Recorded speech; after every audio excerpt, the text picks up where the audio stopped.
Okay, call the meeting to order. Everyone please rise, join us in the pledge. Young lady.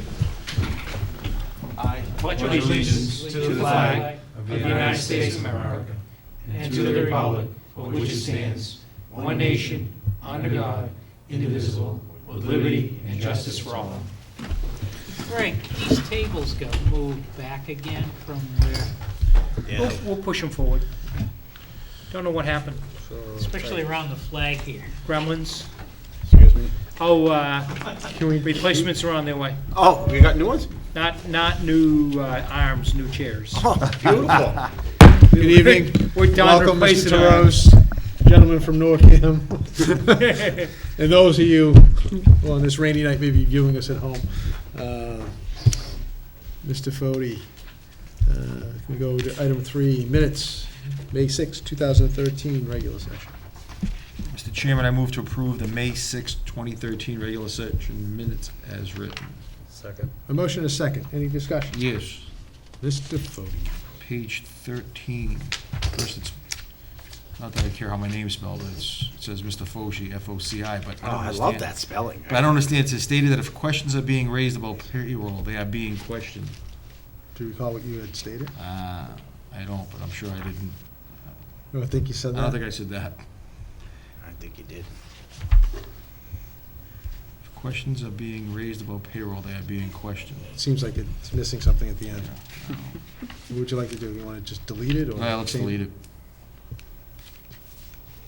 We can delete it. Can we delete it? No problem deleting it. We can amend it.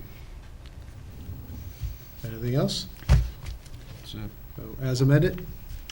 Second. All in favor? Aye. All opposed? May 6, 2013. Mr. Chairman, I move to executive approve session. the May 6, 2013 executive session minutes as written. Have a motion? And I heard Mr. O'Leary second it. Any further discussion?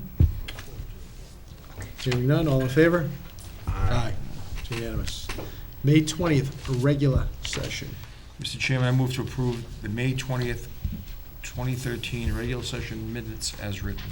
Second. Have a motion and a second. Any discussion? Hearing none, all in favor? Aye. Aye, unanimous.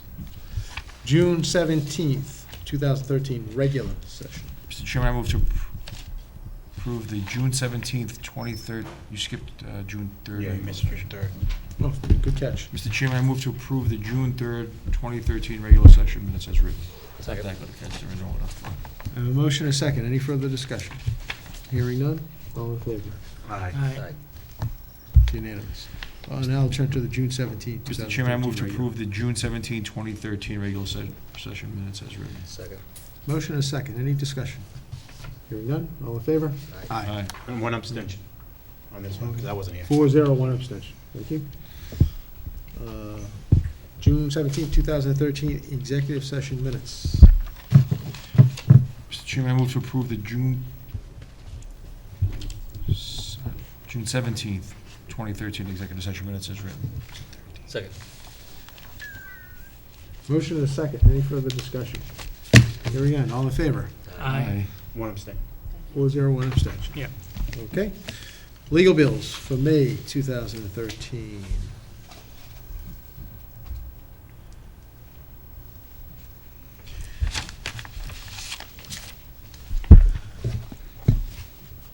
Mr. Chairman, I move to approve legal bills for May 2013 in the amount of $8,645.92 as follows. Copeland and Page General, $6,767.92.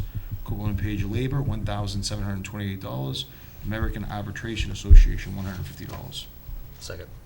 A motion and a second. Any discussion? Please. No, I was just gonna question on the school. Is that all school related? Building, is. school building related? Yeah, it is So all does that school get building, charged yeah. back to them? Actually, what we're doing is, with the new fiscal year that just began today, where we will not be paying this amount, that'll be put on a separate warrant to be paid by the Secondary School Building Committee. So what we do is we deduct this amount. What about the past ones, though? This past Past year? ones, we've already been paid for. We paid for them initially, and then the Secondary School Building Committee Project Fund would reimburse the legal budget. So now you're gonna do it, beginning this fiscal year, doing it Correct. differently? Correct. different practice in place. The bills that you see from July on will be a different practice. Okay. Mr. Prisco? Yeah, on the third pink sheet, if you look at that spreadsheet for the FY 2013 legal bill, under May, if you notice halfway down, for special counsel on school project, I think that's what it is, for 10,000, Yes, that's for May? that would have reflected the retainer payment that we made in accordance with the special counsel that was hired by the board. Okay, but it doesn't show up on the sheet, okay, because it's a different It's outside of. legal Copeland. counsel. Outside counsel.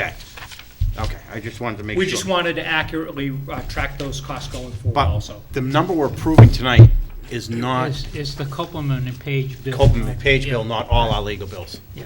So, Correct. I'm not sure our motion's 100% correct. Why? It is correct in the sense that if we have bills from West Publishing or the American Arbitration Association, we will ask you to approve. Similarly, going forward, any additional costs that are incurred by special counsel that the board hired, those will also be included in your motions for approval. So it'll be all-encompassing is the way I would put the board's vote, for all legal expenses. Yeah. That pertain to the board. Correct, as it pertains to the Yeah, board. and I'm just talking about May. And so the way the motion's read, our May expenses, Mr. Fode read the number, is missing the 10,000. That's his, The only reason why that's not there is that expense was authorized by the board several months ago. So that's when it was authorized by the board, so there was no need for it to come back again for approval. It was strictly a retainer payment. Oh, yeah, no, I agree. I know it was an approval. If we paid it out in May, then our number that we paid bills for the May expenses, that number, 10,000, should be incorporated, I think, in Mr. Fode's motion. This is to Am I- approve. am I making This this- This is is not to to- approve expenditures that we hadn't approved yet. Oh, it's for expenditure? It says for legal bills. Yeah, just as, right. it can be perceived either way. It just says to approve legal bills, doesn't say to approve payment of legal bills. Okay. No, I don't disagree with you, that's what I'm saying. I just bring it up because I read it differently.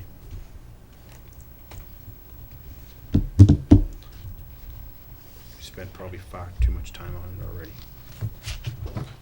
So you think this motion should have an additional line that says a $10,000 payment to Deb Tuller and? Yeah, I do. And the total number should reflect the $10,000, because we expended it in May of 2013. And it stays kind of consistent with what we've been doing, so. I don't have an issue if that gets added. Does anyone else? to that? No. I'm perfectly fine leaving it the way it is too. I just bring it up just in case it was missed. If Mr. All right, we'll Delacorte leave it as feels is. that we're, Well, it's like, we don't usually vote on Capola or Capola's bills either. whose bills? People do a tax title? Tax title. Tax title. Okay. And not to say that we shouldn't, but I'm just thinking that, when we have outside counsel, other than Copeland and Page. Well, we have Generally, is it's. it Key West or West? Well, no, those are documents. Those are the law Key library. West. Key West. Yeah, we're all taking trips to Key West now. I All need a right, great. vacation, I No, no, apologize. Margaritaville. Key West. Sorry, I all right. know my brain is right now. But no, I mean, we don't generally vote on our land council either, although we authorize the expenditure. We can certainly we'll go forward, we'll track these expenses incurred by special counsel. They'll come before the board at its monthly meeting, and you'll be able to vote those going forward. But when we vote town council budget, it includes also the other special council too. It does, It's all inclusive. it does. Tax title is paid for by an account under the control of the treasurer, which is why it doesn't come to you. So when you talk about Attorney Capola, those bills are in fact paid through the treasurer's office, because it represents tax title items that are matters that are involved in the treasurer's office. And it's in her budget, Yes, it is. yeah, so it's outside of regular council. Yes. But we've had Attorney Capola be involved in other matters involving the board as special counsel, and those expenses have come to you for approval. Let's add it. Let's just add it. We can do that. We'll just- That's Thank why we you. want to start tracking it. We can move forward. So it's $10,000 for, Should be Deptula and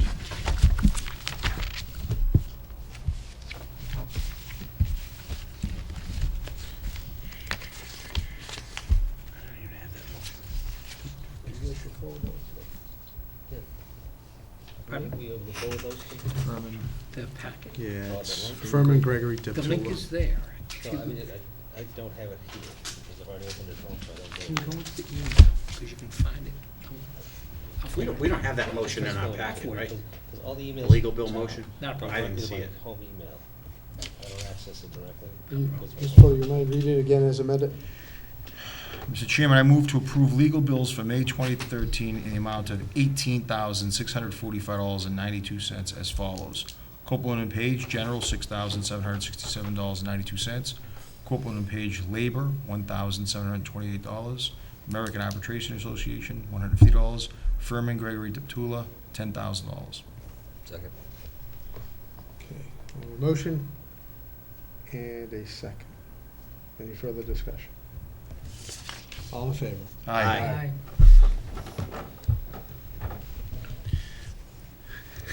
Anyone here for public comment?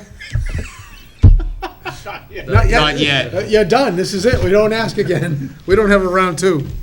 Nice to see you, the newest member to the school committee. All right, let's see, keep it rolling. Keep it rolling. Public discussion, Bishop's Way, no, are we? Liaisons. You like that, huh? No. Liaison assignments, General, I think you all should have received from me, was it yesterday, on Saturday? My proposed liaison assignments, the one change, well, two changes. There's a swap with Mr. Fode and Mr. Prisco. Mr. Prisco will be the liaison now to CPC, and Mr. Fode will take over as liaison for RMLD. Any discussion, gentlemen? Okay. Greg, you want to go to item 10? This may be why our member for the school committee is here? Oh, no, she may be here for two reasons. Yeah.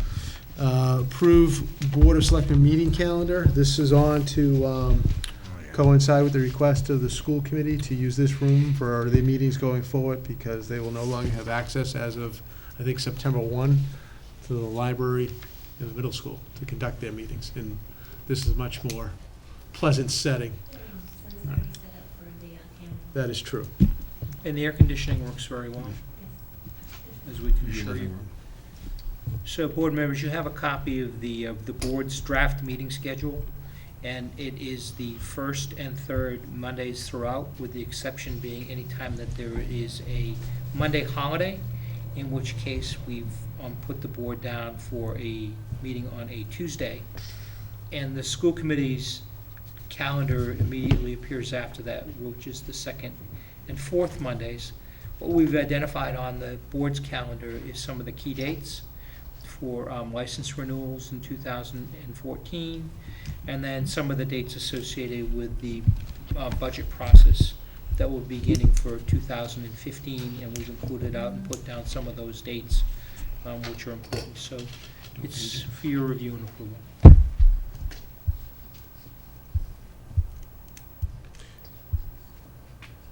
Anyone wish to discuss what's been proposed? Any issues? I have no conflicts, I haven't thought out that far. Okay. And basically, our remaining July meeting and August meeting are all set, right? Yeah. First and third. Yeah, Because I we s- do have a 5 Monday in August? We have Yeah. 5th and the 19th for August. 5th and 19th?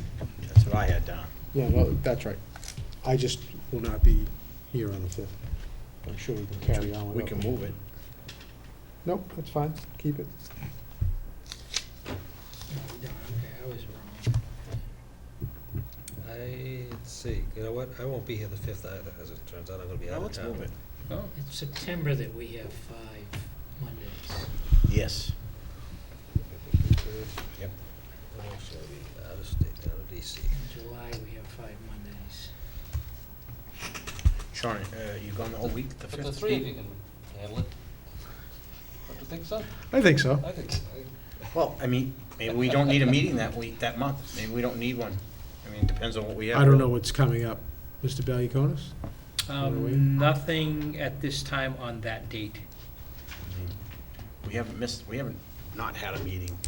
Well, I think it may be better just to keep it for now. Yeah. And we'll figure it out at our next meeting if there's a need to have We'll it. be out of, and so will you. Yeah. Had a lot of Maybe we can just go without. Does that sound Yes. reasonable? It'll be like a good little summer break. All right. Hint, hint. Sounds good. Okay. So we're all set in sharing this meeting room with our colleagues over the school committee? Now, Absolutely. You can see we have I What is the promise- rental fee? Well, I promise we won't leave any pranks in here for you. Too often. Very good. 4 Tuesday meetings, the first being September 3rd. So Greg, you've looked at these dates and there's no conflicts? No. correct? That, again, the reason why is we wanted to line it up so that the room would be available to the school committee. Okay. Very good. Anything else? Nope. No. I'm glad to hear the dates look okay. That's good. We'll post it on the website. I know the school committee always posts their calendar on the website.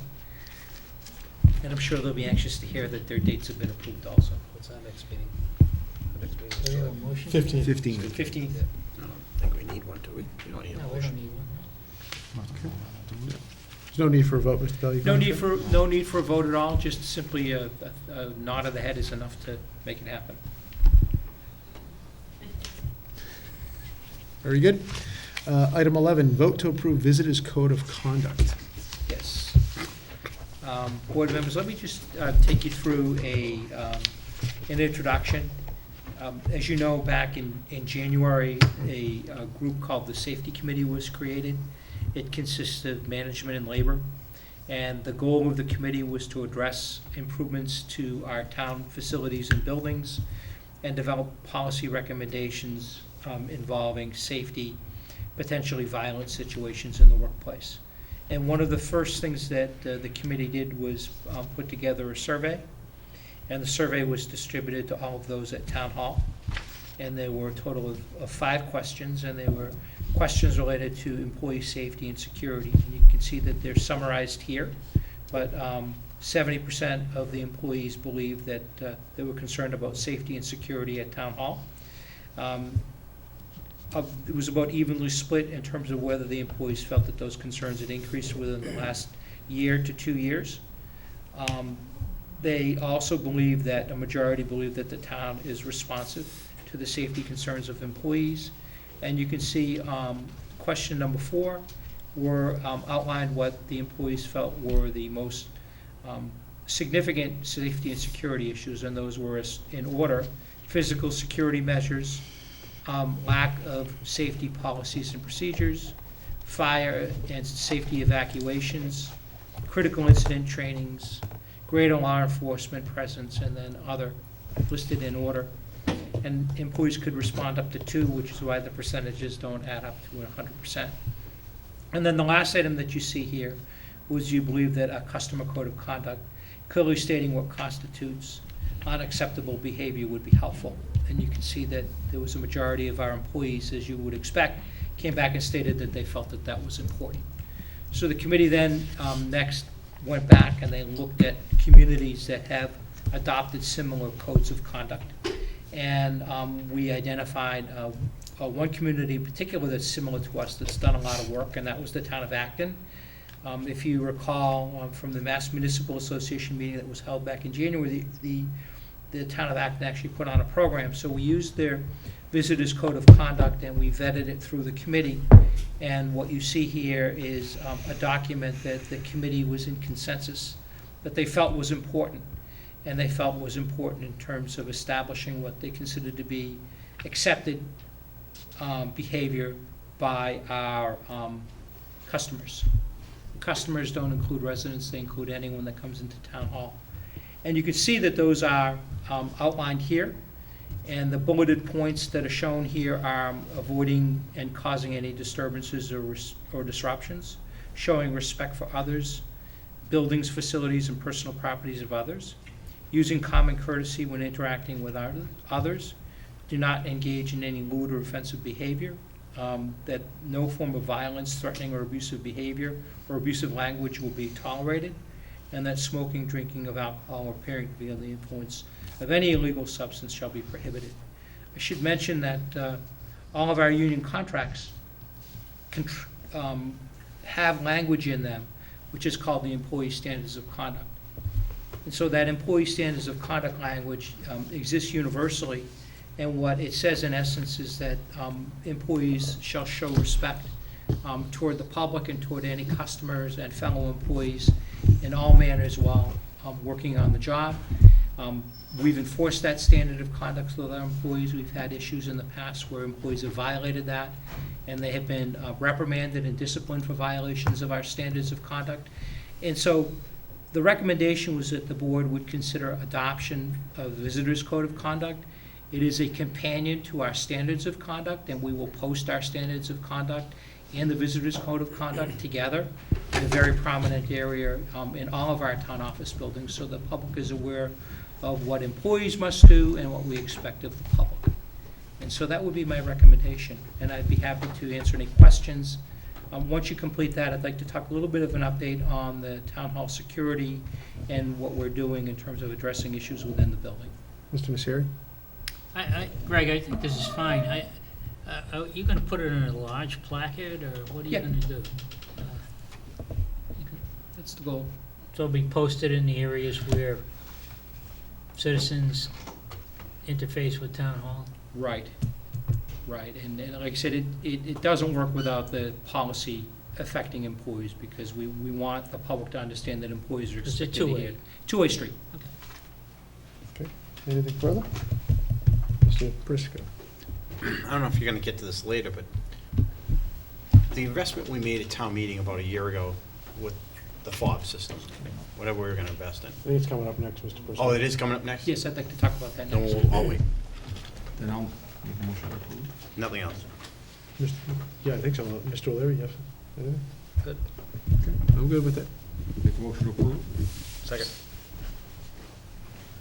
The motion, the second, to approve the Visitors Code of Conduct. Any further discussion? Hearing none. All in favor? Aye. It's unanimous. If I can Okay. proceed to the Sure. next section. So the next section is entitled Town Hall Security Report Facility, and it's been updated June 26, 2013. What it shows you is the items that have been completed to date, and those are the glass partition at the Finance Department service counter was completed. The electronic door locking or fob system has been installed and is ready to implement. And then we've also installed touchpad locks at the 3 doors to the Finance Department. Those have been complete.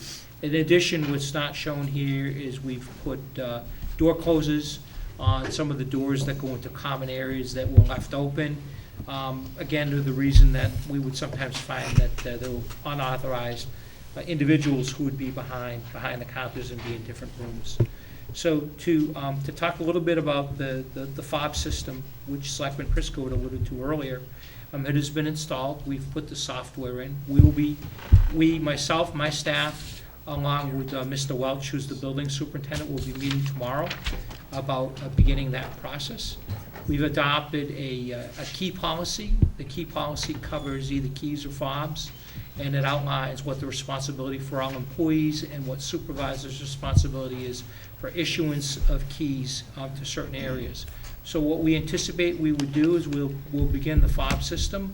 We're going to start it up. We're going to run it concurrently with our manual key system for a while. We want both employees and the public to get used to the fact that either of those two systems work independently of one another for the time being. We want everyone to be comfortable with it, and in about a 30-day period of time, what we will do is we will discontinue the manual key locking system to the building. All access will be by the fob system. Any outside group that comes in that normally receives a key would come in and receive an electronic fob. They'll be responsible for that. will have access to know when doors were open, when they were locked, what groups were in the building at certain times. And so the fob system will be fully implemented at that time. Yes? An outside group coming in to get a fob, what's the mechanism to verify they return that fob? So I can see this going the way of keys. We don't know how many keys Right. are out there right now. We have, if you look at the quotation that's here, you'll note that there's a $300 amount which says key boxes for IDs and tags for fobs. So what we anticipate we would do is we would have an outside mailbox, because when someone leaves the building, they need the fob to lock the door on their way out. If a fob is not returned, the next time that group comes back, there'll be a $10 charge.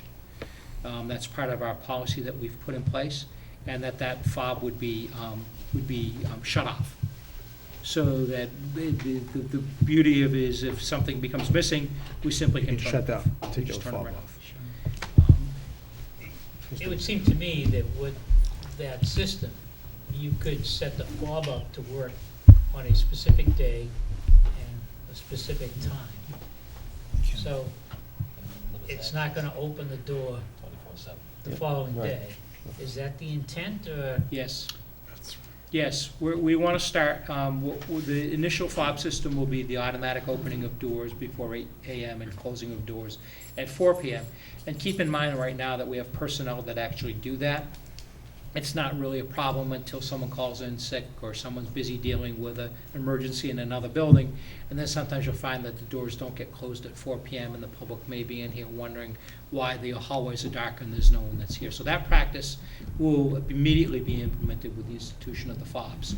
What we'd like to do is, when we know that the building will be used by meetings, let's say on a Monday night, any night during the week, we'll have the building automatically open at a certain time and close at a certain time. For occasional use on weekends or odd evenings where there's no other events, what we could do is potentially program it into our system. The question is, we need to really work through how detailed we want to get and how fine we want to drill down in terms of issuance of keys versus simply having someone, my staff, authorize the building to open at certain times. And that issue we need to work our way through a little bit, Bob, at this point. So. Anything else, Mr. Prisco? Is there an annual fee associated maintenance-wise for this system? At this point, we have not ascertained that there's actually a fee involved with maintenance of the system. That's something that we'll take a look at, Selectman Prisco. I'm not, at this time, sure what the annual fee would be, but the electronic locking system itself is pretty simple. It's all operated via a computer system that we'll have in the office. So we will look into that, and certainly if there is a cost, we'll be able to introduce that to the board at a later date. I did want to mention, if we could just take a peek at what the other items are that we hope to complete within our security system upgrades, which is the installation of security cameras on the exterior entrances to our buildings and other locations throughout the building. The purpose of it is to just ensure and monitor safety and security in the building. It's not going to go to a place where someone's watching a monitor. It'll go to a DVR. The DVR will be overwritten after a period of time, say 30 days. But if there's an issue or a problem, we can go back and look at it. Cameras aren't going to have microphones on them. They're not intended to record conversations, but they are intended to ensure that the highest level of customer service is being provided, and that way a way of establishing security within the building. We've also established the fact that oftentimes there are doors in the building that are propped open. If you've been through this building before, you'll see that any number of items that are used to prop open doors, they can be rocks, they can be wedges, they can be anything. Those doors being propped open are really a security issue that we have. And so we will ensure that if those doors are propped open and it defeats our system, there's a way of alarming those doors so that it doesn't allow those doors to be propped open. So we've put that down as an item.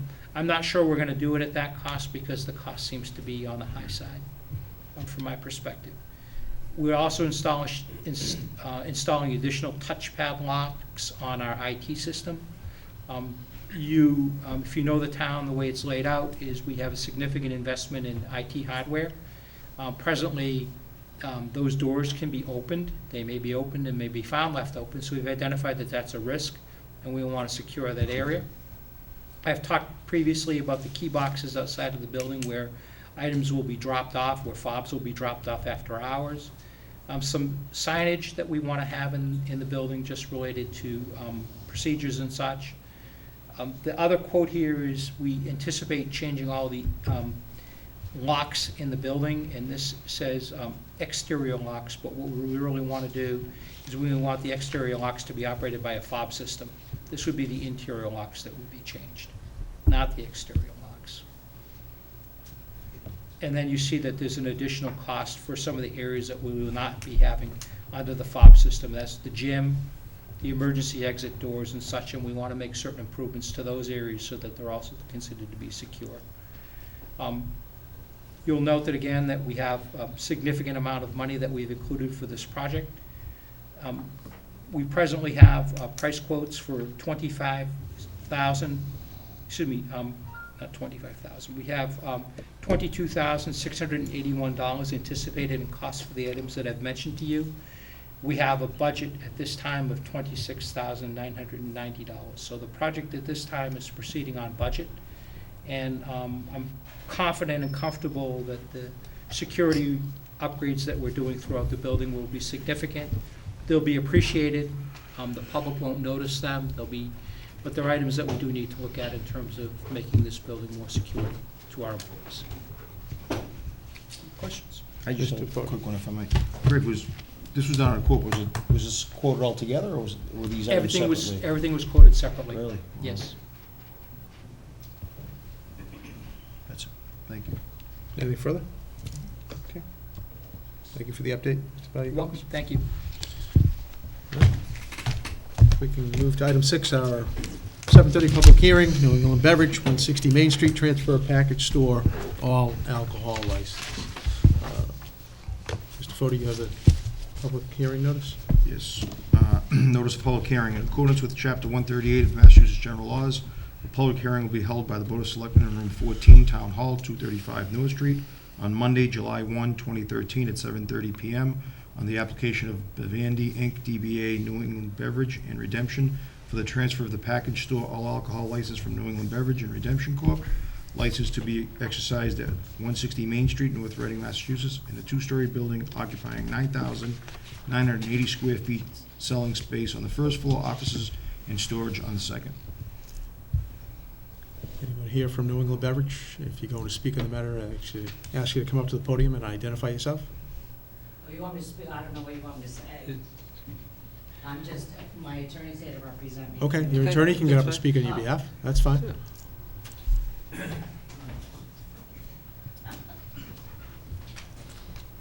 My name is Bill Feingold. I'm the attorney representing New England Beverage and Redemption Corp. If there are questions, I'll be more than happy to try and provide you with information or answers. Vivendi Corp is under agreement with New England Beverage and Redemption Corp. For the sale of that, the assets of that corporation to Vivendi Inc. And that is pretty much in position right now with financing. Vivendi Inc. has obtained a commitment letter for financing from its lender, and is following through on finish of that. Mr. Romano, the principal of Vivendi Inc., is here, available to the board for any questions you might have with regard to financing. And we're prepared at this time to move forward with the transfer at such time as the liquor license is approved here, and then also in the state, and then as soon as the bank has finished its due diligence and is ready to close. Are there any particulars that might be of concern to any members of the board? Board members? Mr. Valiakonis? I just wanted to sorry. note for the board that this hearing notice was published, but there was not a notification of the butters. It's not required under the law. So if the board was looking for copies of cards, there are none in this case, because it's not required. Mr. O'Leary? Nothing other than, Marcy, you know, you and Dean have been terrific business, members of the business community as well as the community at large, and Oh, wish you, they've gone, Steve, it's not the same.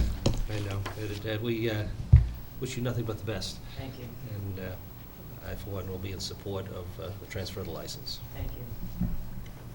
Anything else? Just, I think this came from the Board of Health, that there's a food permit that hasn't been issued yet. I'm sorry, A what food permit? Food permit? about it? Food permit that's issued then? It's not a fully licensed permit, it's just, for the chips and candy we sell. Right. I think it's really a question for Greg. It says the following permits remain to be issued. That's this is from Martin. I have all the licenses. Mr. Valiakonis? I had the same question, Bob. There were some departments that hadn't weighed in yet.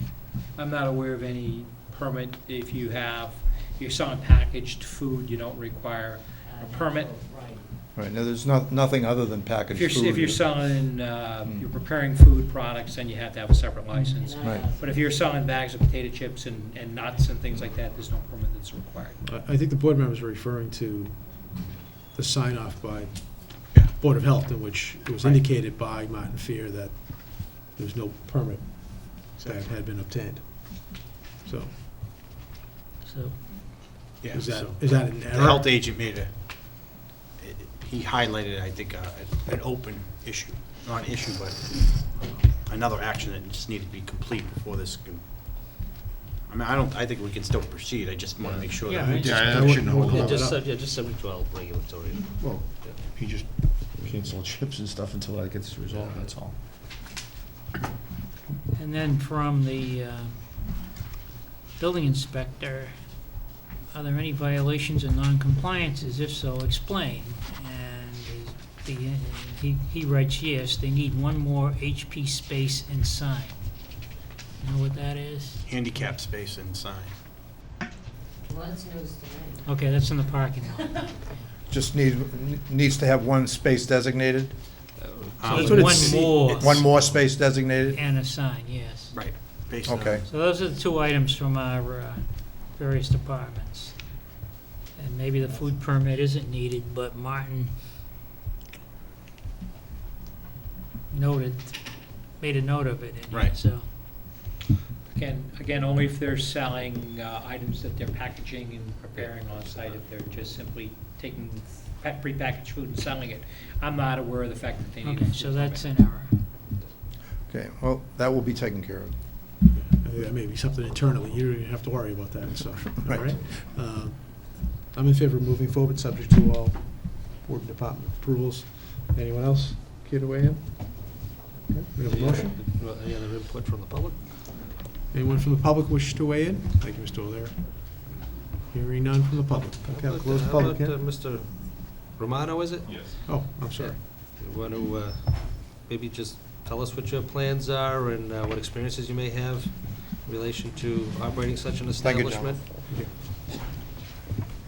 And we'll stop by this. They've been such a good, as Mr. O'Leary alluded to, such a good, I'd say, partner to this community, all the organizations in the community. So we would expect the same from you. If you could do better, that's great. I don't know if you could I top. don't know if we can I don't know, Well, that's that's why I gonna- said, I don't know if you could, That'll be difficult to do. I don't know if you could top Yeah, Cole's still staying. how much manager of, at they've the been a job. partner and a Okay. fabric of this That community. was one of the questions I was asking about employees. Yeah, no, my two kids are still staying. Yeah, the goal is to keep everything exactly the same or improve if possible. The store's running beautifully, the employees are happy there. Everything that Dean did, I hope to be able to duplicate and, make them happy. It'll be tough, but It will, you but that's our have- goal. you have family still there, so hopefully Right. that'll help out. Well, that's the beauty of it, is Nicole is still there, and Joe is still there, and hopefully Marcy would be willing to help as far as any little She'll consultations take a couple go. weeks off and decide she's bored. Maybe during the busy weekends. Right. Christmas. Yeah. Mr. Prisco? Oh, no, I'll let you finish your. No, that was it. Uh, Do you own other liquor stores? I do not. I'm a CPA. My partner is a CPA who's also known Dean for the past 20 years. He's actually opened the store with Dean as his accountant. So he's. You knew it was a good business venture, okay. Well, and I've known my partner, Tom Polari, since we went to BC together, and, we took. So you're gonna have to approve. So you have to. You should have opened with that. You have to recuse yourself? That's a conflict, yeah. All I had to hear. And, no, we've known each other for years, and it's a great fit. It's all worked out nicely. Best of luck. Best of luck. Thank you. Good luck, Joe. We just have, one thing you have to give. Yeah, the one thing I just received today is the official commitment letter, so if it, Probably just is about that it. for the record.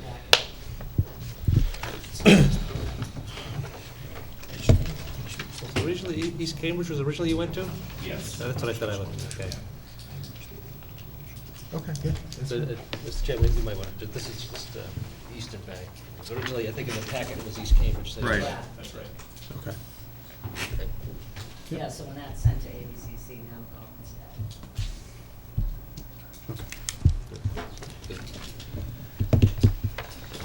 Mr. Fode? Yeah, Mr. Chair, I just want to state one thing.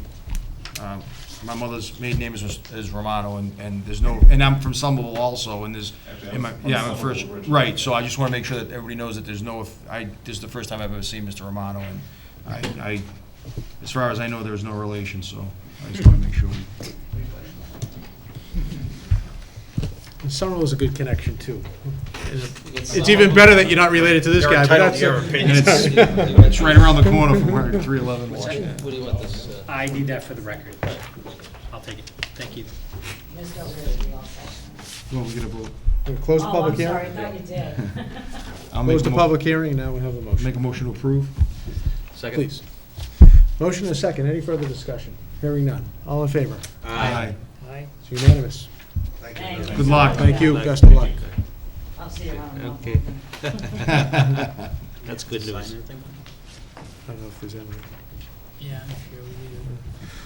Ms. Bailey Curtis will, next public hearing's at 8. I'd like to move to item 12. Vote to approve early retiree reinsurance agreement. Yes.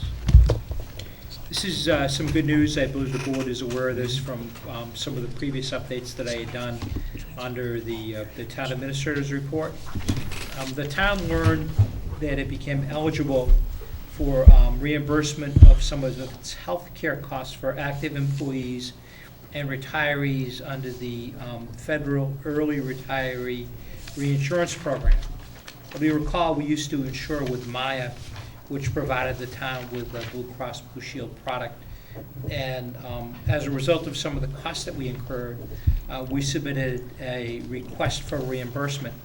And it was determined that the town was eligible to receive a reimbursement of $75,193.75. And of that total, the town would receive 70% of those costs, which would go to the town's general fund, and 30% of those costs totaling $22,558 would go to subscribers. So those would be active employees and retirees who are currently on the plan. This document that you have before you this evening for your approval memorializes what I've just stated to you. And once this is submitted to our insurer, we will be receiving a check for the full amount. And as I mentioned to you before, we will return $22,558 to our employees and retirees who are presently on the health insurance plan. And that will be done through a premium holiday or premium discount. So what we will do is we will take that $22,558 and apportion it to all of our employees who are either on a single or family plan. They'll receive a discount from their premium until those monies are exhausted, and then the town will fulfill its obligations under the law. The good news is this is money that we didn't count on in the budget, and these are dollars that will be available to the town at such time that we get to October town meeting. If we do not wish to spend it, I would recommend that it's money that's probably appropriate to go to our OPEB funding account that we addressed at the town meeting last month in June. Any questions? Board members? Hearing none. Good. It's good news. Mr. I Fode, just, before I read the motion, Greg, there's a blank in here that says the town will use the reimbursement monies to reduce premium costs for the month of. It's blank with no date, and I don't think you should sign it. Yeah, until we we're know gonna that. put a cover letter with it. We're not sure what the timing is, and typically monies of this nature flow to us very slowly. We will assure them that when we receive it, we'll implement the savings immediately, but we're just not sure when that will happen. So I'm gonna read the motion, we'll vote on it, but we're not gonna sign the agreement then. I would suggest that the board does in fact sign the agreement, because we can't get the money until you sign the agreement. but the agreement is not complete. Again, the month is to be determined, is the way I would suggest that we leave it. It's not what the agreement says, though. Then we can put in whatever date, then I would suggest that we put it in effective September of 2013. That was my next question was just gonna be, how long until everything's finalized? We don't- Maybe we put in a We September, don't know. October date. If we put in an October date, that gives us enough time to, Yeah, I think September, September, October is fair. To expect it any earlier than that's probably ambitious. right. So if we put in for the month of October 2013. Yeah, I'm fine. Then we're, That's fine, that's fine. then that gives everybody advance notice. Sure. And, just to do it. Mr. Chairman, I move to approve and sign the agreement between the Town of North Reading and the Massachusetts Interlocal Insurance Association, Inc., Health Benefits Trust Fund for the distribution of the early retiree reinsurance program funds. Second. A motion and a second. Any further discussion? No, sir. Hearing none. All in favor? Aye. It's unanimous. Thank you, board members. Thank you, Mr. Valiakonis. Board members, well, we have 10 minutes. I'm going to move to item 13, old and new business. Mr. Prisco? Yes, sir, 1 second. First, I'd like to start off by congratulating Mr. Fode on his recent appointment today back onto the MWRA by the governor. Got sworn in today, so congratulations on your reappointment. Thank you, Mr. Prisco. When are we renewing the legal counsel contract? I thought that was gonna be up for rebid, right? It is, and there'll be a motion before the board at its next meeting to reappoint counsel. So the bids already, the RFP already went out, you already received the bids? We didn't put it out to bid. What we do is we solicit quotations, and I'll have those for the board at an upcoming meeting. Okay.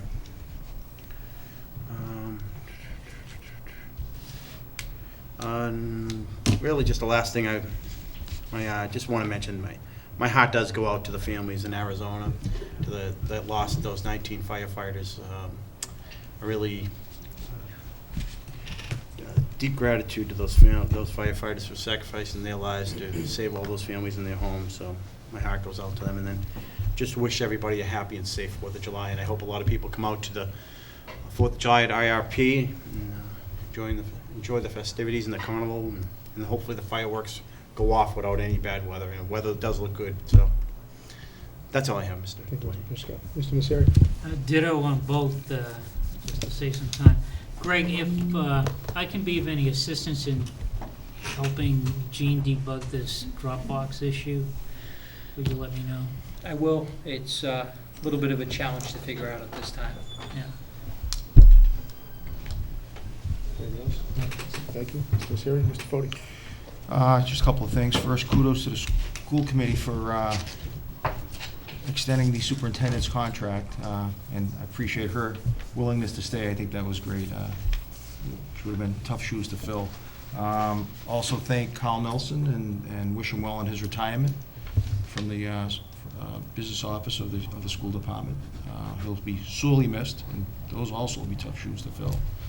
I don't know if anybody else has heard, I'm sure you have, Sean, but I want to congratulate Ryan Fitzgerald on being selected by the Boston Bruins yesterday. I think that's huge. Ryan's comes from a great family and a long line of hockey players. Mr. Prisco mentioned earlier that I was in the governor's office today, got reappointed to the MWA Board of Directors. When I was there today, I noticed a young familiar face taking pictures. Chris, the gentleman, the young man who used to do our video, is now a intern in the governor's office doing video and photography. So it was great to see him there, and great to see that what started here is turning out to be, could be a career for him. So that's great, and that would be it for me. Mr. Ford. Thank you. Mr. O'Leary. Again, to echo my colleagues in relation to the lost firefighters out in Arizona, I mean, absolutely tragic.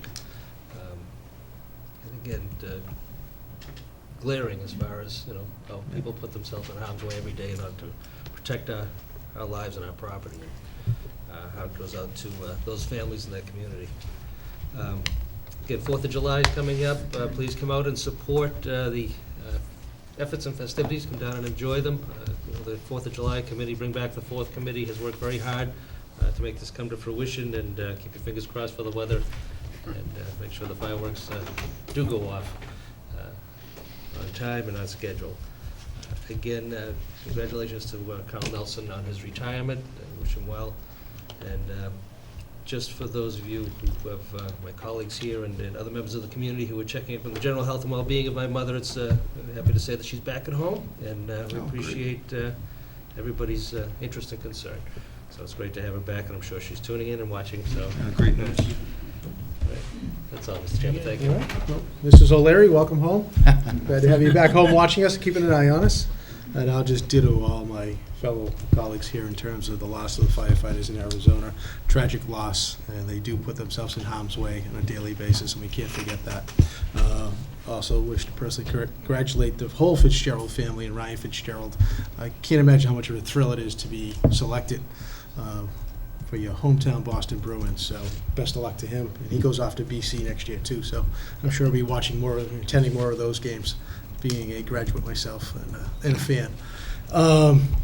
Other than that, wish everyone happy and safe 4th of July, and also to thank my colleague, Mr. Fode, in terms of, if you see the new haircut, he went in and had his head shaved as a cancer fundraising benefit, so I thank him for doing that. And actually, Thank you. there's a lot of people who think he should keep it this way.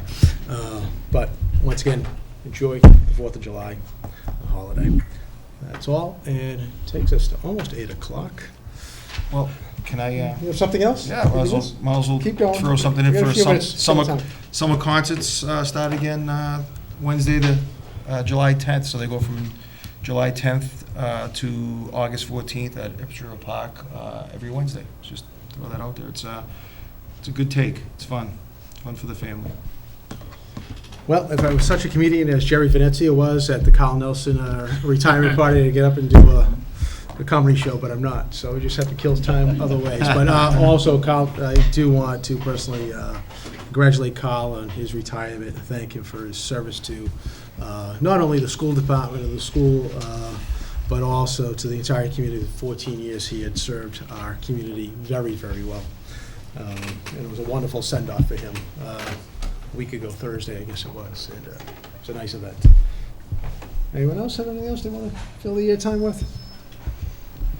Unfortunately, we have to start at 8 o'clock. We can't start sooner, so. Take a 3-minute recess.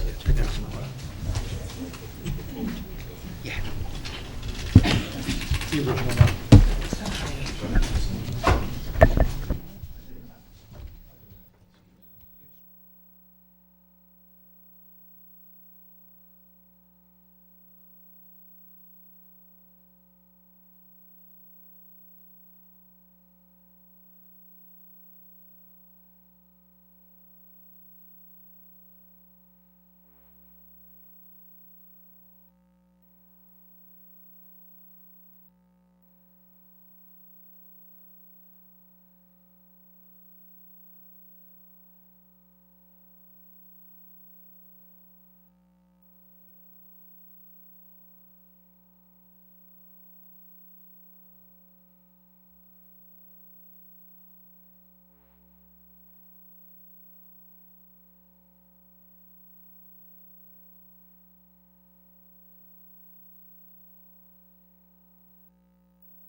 why it says 8 o'clock.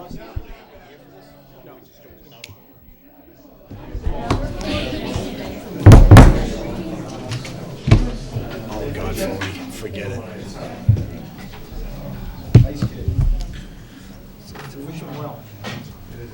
Call the meeting back to order. We have an 8 o'clock show cause hearing, Automotive Assets, 348 Main Park Street, Suite 204. Mr. Fode, you have the show cause hearing notice? One second, Mr. Chairman, sorry. Excuse me, Mr. Chairman, before we call for the agenda item, I will not be participating in the discussion nor deliberating with the board in relation to this matter, as I have a family member who holds a Class 2 automobile license. Therefore, I'll be recusing myself from any discussion and/or vote taken by the board. Thank you, Mr. O'Leary. Thank you. Oh, okay. There's no recall of those, Mr. Chairman. Okay. Just, we did The notify. show cause hearing notice had been sent to Yes. the license holder and received. Is that correct, Mr. Valiakonis? Board members, yes. If I could just reiterate the background. The notice was sent on June 20th by certified mail to Mr. James Payne, who was the proprietor of the business. The notice was not claimed. Additionally, I notified Mr. Payne on May 28th of 2013 to state what the status of his lease was for the premises at 348 Park Street. That letter was returned back to us also unclaimed. You'll recall that this all came about as a result of a letter that we received from the attorney representing the landlord at 348 Main Street, indicating that Mr. Payne and Automotive Assets had defaulted on their lease. Their whereabouts were unknown. When Mr. Payne was in to meet with the board back in February, he gave assurances that he would be operating out of North Reading and would be operating out of this establishment. And given the fact that we did receive notification of default on the lease, we sent out the notices that I stated and invited Mr. Payne to be here this evening. I'm not sure whether he's in attendance or not, but it is a prerequisite that the owner of the license be notified and be given an opportunity before the board take any action. Thank you. Board members? Ask if Mr. Payne is present. Mr. Payne, present? Nope. Not present? Board members? Just a question for Greg. Given that we've gone through this process, and if we were to terminate the license, we're within our bounds at this point? We are within our bounds, and what we do is the state police monitors these licenses, because the license does give this individual the ability to attend certain automotive auctions and such.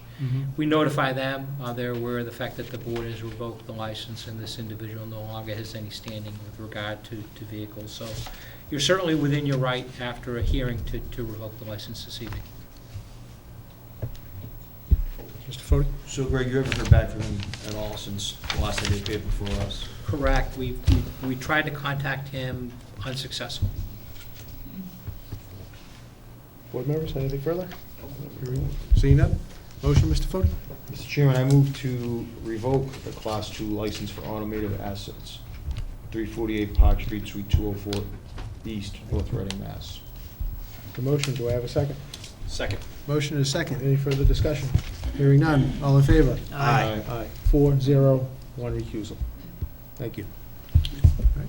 Now we can move to our last item of the evening.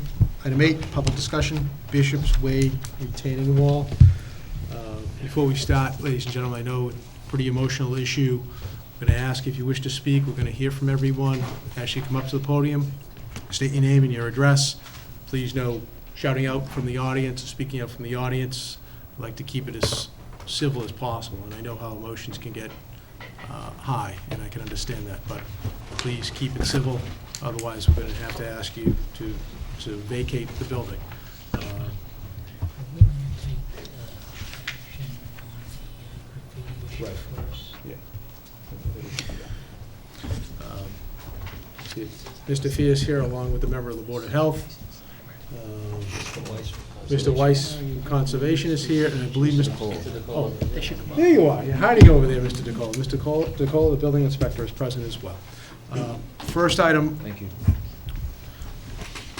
before we get to a public discussion on it, the board is going to take one action relative to the graffiti that was placed upon the wall sometime within the last 24 hours. Mr. Fode, I don't know if you, based upon our discussion in executive session, could formulate a motion as to what the board intends to do concerning the graffiti. Yeah, I'll do my best. Mr. Chair, I make a motion that the Board of Selectmen instruct the town administrator to send a notice to the property owner at 6 Bishop to immediately, to remove the graffiti from the wall within 24 hours of receipt of the notice. If it's not complete within 24 Yeah. hours? If the removal is not complete within 24 hours of the notice, The town will. the town will What would you decide? fine to the maximum, that there be a bit, maximum fine possible per day. And/or the town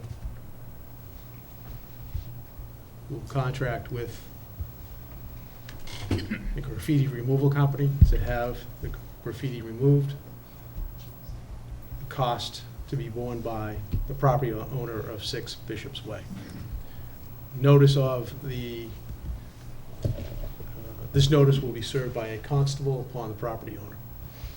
Thanks. I'll second that. Nice job, gentlemen.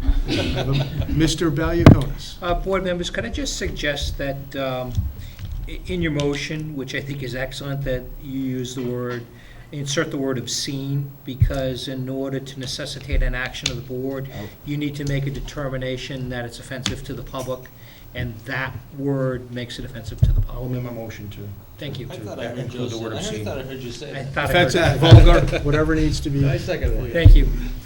A motion, and I have a second. Any further discussion? Hearing none. All in favor? Aye. It's unanimous. Thank you. All right. Who wishes, someone from the public wish to get up and speak? Mrs. Rinaldi? Geraldine Rinaldi, 7 Bishop's Way. How are you? I wrote a statement about what happened last night. Last night's act of vandalism at 6 Bishop's Way property is not acceptable to the residents of Bishop's Way. It in no way represents our lawful efforts and intentions to work towards improving the facade of the wall. Whoever is vandalizing the property is also vandalizing the attempts that the neighbors are trying to make via the town and builder to come to a civil way to resolve the appearance of this retaining wall.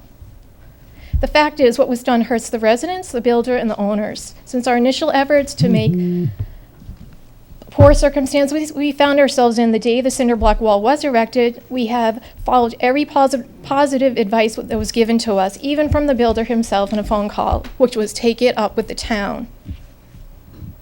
And that is the path we have taken and none less. It is imperative the board know that any destruction of any property, even one we have an issue with, is not condoned by the residents of Bishop's Way. 3 abutters have young children, including myself, waking up to a phone call this morning at 7 a.m. to be made aware of this was shocking. I was told by my neighbor Debbie that you need to get up. I'm sorry to wake you. You need to get up and see what's happening with the wall. I honestly thought I was going to see the builder there building up the wall. That's what I expected to see, not what I saw. I thank God one of my sons was at a sleepover and the other one was still sleeping. How do you keep them from viewing that? This is a blank canvas, this wall. If this wall was in front of a house in the middle of 800 acres on a sidewalk, kids would find it and write on it. We are trying to make a positive impact here. We want to work. We want to get to a better place with this wall. But it's big, it's loud, and it doesn't have to be. It doesn't have to be. It's going to get bigger. Yes, it has to be big to retain what it needs to retain, but does it have to look like it belongs on the highway? I don't think so. And I can tell by driving around North Reading, other builders didn't think so. That's what I have to say about what happened. It was foreseeable. I brought it up to Martin before. This was going to happen. But you have to know, none of us that live on this street would do it. None of us want to live where we work, where we pay our taxes, where we walk our children, our families, our dogs, our neighbors. None of this would do this to one another. And that's a fact. Yes, it's someone is doing this. It's kids, most likely. I talked to the police about what happened. There was an incident where kids were driving by last night yelling the exact profanity that's written on the wall. I wasn't outside when it happened. But that I can't obviously state that who did that, who drove by, what their license plate number is, etc. I wasn't out there to witness it. We want to move forward. We don't want to move backward. If any of my other neighbors want to say something, we also have a representative here, Stephanie, who would like to speak on some of the future concerns that we have with this property regarding conditions and plans that were set forward for this property that we feel aren't being met. Thank you. Anyone else wish to get up and speak? Mr. Messeri? Just a comment. I hope none of the neighbors thought that the board might have thought that any one of you would have done such a thing. Clearly, that was the furthest thing from any of our thoughts.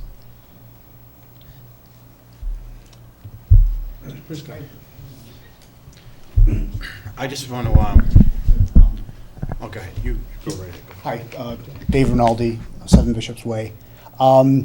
One thing I just do would like to add is, that wall is there, and I'm going to have to live with looking at it for the next 20 or 30 years, and I don't wish it on anyone to have to wait after every prom or every house party or after every Friday night that I'm going to wake up and find something on that wall. That wall is just too big, and it's too tempting for mischief like that. And I don't want to spend the next 20 years worrying, oh, geez, it's Friday night and it's prom night, and I'm going to wake up to some type of graffiti on that wall. So with that, I respect that you would take that into consideration, put yourselves in that situation, and let's move forward. Thank you. Mr. Prisco. I just want to say a couple comments related to the incident last night and where we are today. First of all, we're better than this as a town. Our kids in this town are better than that, or if it was adults, we're better than that. This is not the way we should be handling this. I think up until last night, I appreciate the opportunities that the building inspector has given us, the health agent's given us, other departments in town. They have allowed us as a community to talk about this issue, and we were working that way. I really don't want what happened last night to derail any of the progress that we made. We have an issue. We're trying to address it, and thank the board for allowing the residents to come in tonight and to continue to have this discussion. That's the way this should be handled, not by the actions that were taken last night. And I hope the parents that are home listening, I hope it gets written in the paper. This is not the way we in North Reading handle our issues. That is not what we are about. Very disappointed, and I want us to get back on focus, and tonight we take the opportunity now to get us back on track to what options do we have, because last night's incident is going to happen again if we don't find a solution to work with this builder, the owner, to come up with a solution that obviously meets the bylaws. We don't want to violate anybody's rights here either, but we need to get back on track. So thank you. Over to the back, I'd like to get, please. Hi, good evening. My name is Stephanie Keeper. I'm an attorney with Smolak and Vaughn, and I'm here representing a number of the abutters to 6 Bishops Way. And I think in my comments this evening, I would first like to thank the board on behalf of probably all of my clients and probably the town in general in terms of your immediate action to require that the graffiti be taken off, and if it's not immediately taken off by the property owner, that the town will have that done. That effort is very much appreciated. However, as Mr. Rinaldi made reference to, as well as Mr. Prisco, it's almost a thumb in the dike sort of reaction. It's a good thumb in the dike, but as Mrs. Rinaldi said, it is a canvas, and I don't know if any or all of you have had an opportunity to drive by the property and to see the expanse of that wall. But it's big. It's, if you will, standing from the sidewalk there, it's about 9.5 feet, almost. I think it's 9 feet 4 inches, perhaps, in height, standing from the street. And admittedly, owing to the site conditions, the property owner had sought to build what's known as a mounded septic system, and that's why he feels that he needs the retaining wall. But I think one of the concerns, and I've gone through the town records for this property and gone through Board of Health, Concom, building, and looking at whether or not this property really complies. And I think that there needs to be kind of an all-inclusive dialogue that's going on. And I noticed, for instance, and there's wetlands on the property, so the property was required to obtain an order of conditions. One of the conditions, though, is at the boundary between properties 6 and 8, there's to be a row of 8 to 10 evergreen trees to provide a buffer. The way that the wall's been constructed on the side, though, there's not enough room to put that buffer. The wall is probably just about at the property line, if in accordance to the plans that were submitted by the applicant's own engineers and builders. That's a real problem. I mean, the Conservation Commission, when they looked at this, they knew that, and they were trying to address community concerns, neighbor concerns, and what's been built is preventing that from happening.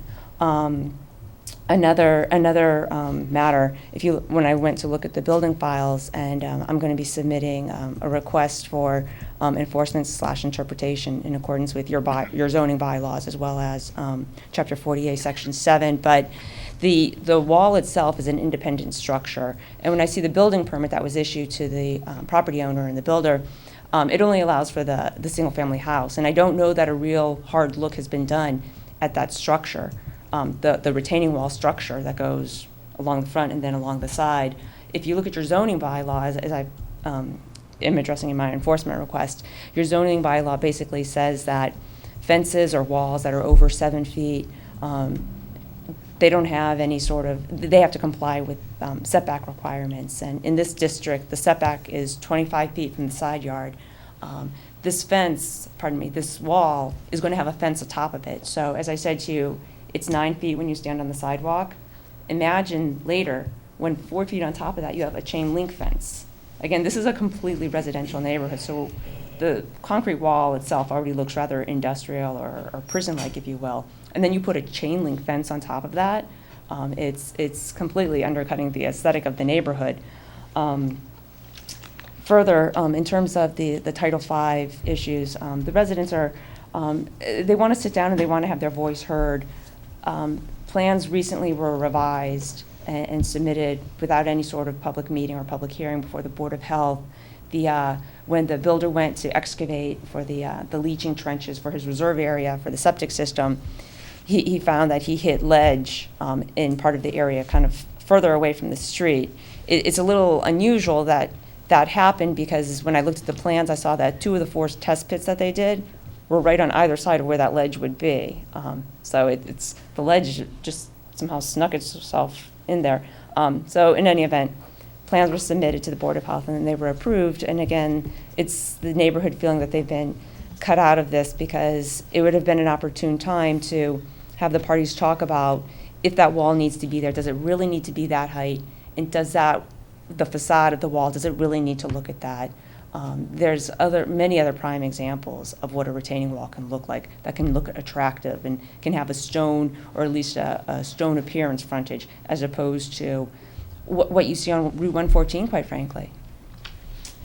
And then my last comment, and I know there's plenty of neighbors here that probably are dying to speak. My last comment is, in terms of when this subdivision was approved back in '93, one of the requirements had been that for each lot, once the septic design was approved by the Board of Health, the Planning Commission was to go back and approve the grading work. I checked with, I put in calls to the Planning Commission, and they were looking into it, and no one's come back to me and said that it was done. And if it had been done, it should have been done in the not-so-distant past. It would have been fresh on somebody's mind. So what I bring to the Selectmen this evening is that there is a wall that's really bringing this whole neighborhood somewhat together, ironically. But it's also something that should be addressed as a neighborhood issue. There's potential concerns, like I've highlighted from Board of Health, Conservation Commission, Zoning, Planning Commission. And what the neighbors would like is some support from the Board of Selectmen that the owner should really sit down, take a look at this, and especially in light of last evening's or early this morning's events, figure out what can be done. Because I'm sure that this board doesn't want to have this community come up to it after every prom and say, it was written on again. You know, no one wants to live in our neighborhood because we have this graffiti wall. So, again, thank you for your time this evening, and I hope other neighbors speak. Thank you. Does anyone else wish to speak? Ma'am?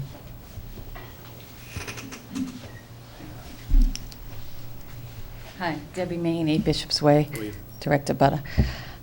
I just don't understand Martin Fair. We asked, simple request, before he gave the waiver for the second time after the septic failed. All we asked was, let us know that maybe you could make okay, I'll give you the waiver if you fix the front, put trees, sit down, talk to the neighbors. I think he promised that he would get back to us. Nothing. I sent him an email, nothing. The only reason we knew was my husband went to pay his bill and stopped in the office. I don't know, who does he answer to?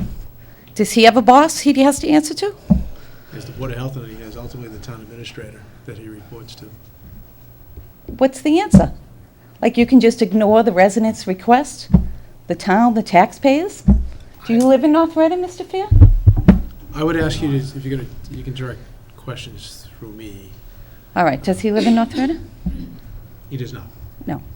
So are the taxpayers disregarded? A simple request? Didn't you understand that that was the request of the neighbors? The Board of Selectmen, that he was going to get back to us? I thought there would be some type of open line of communication. Yeah, don't you think he should have, if he didn't want to get in touch with us, he could have said to you, the selectmen, this is what my plans are. I don't know if I should contact the neighbors, but I'm going to approve the waiver.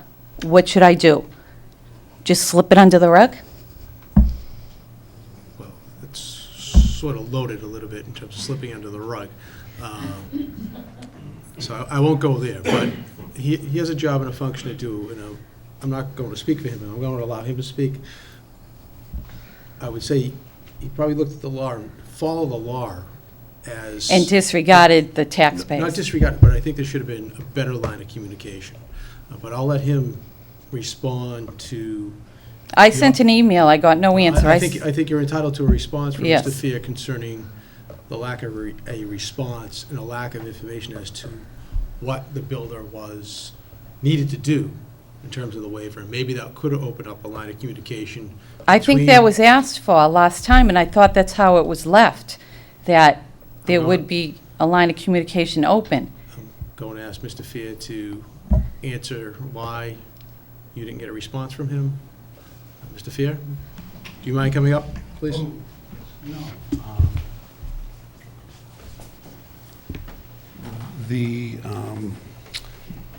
The day after I received the email from Mrs. Main, Mr. Main came in the office, and there seems to be a misimpression that there is a waiver involved here. And I explained this to Mr. Main, and I thought he would communicate it to Mrs. Main. All right, so Mr. Fair, what I'm going to ask you to do, why don't you explain to the community as to what the owner needed to do once his original design failed for whatever reason. So why don't you take us from that point forward? Well, around the time of the last time we met and discussed this, I was called to the site to make an excavation inspection by the sewerage system installer. In the process of doing that, I could see that there was an area in the rear left corner of where the proposed soil absorption system was going, that because of the presence of bedrock was at such a depth that there would not be 4 feet of pervious soil between the bedrock and the bottom of the soil absorption system. 4 feet of pervious soil is required by the code. So I asked the installer to stop work and had the builder call the engineer, spoke to the engineer on the phone, told him what had happened, and asked that he come out to the site and take a look. Subsequently, he came out to the site, redesigned the plan, which I received approximately a month later in early June. When I received that plan, before I reviewed it, I called Mrs. Rinaldi, told her that we had received a revised plan and that she could come in and look at it and was welcome to take a copy of the plan and share it with her neighbors. And she did. Shortly after that, about a week after that, after reviewing the plan, I determined that it complied with all the applicable regulations, Board of Health regulations, sanitary codes. I called the builder and the excavator and told them that they could proceed with the installation. Can I just stop you?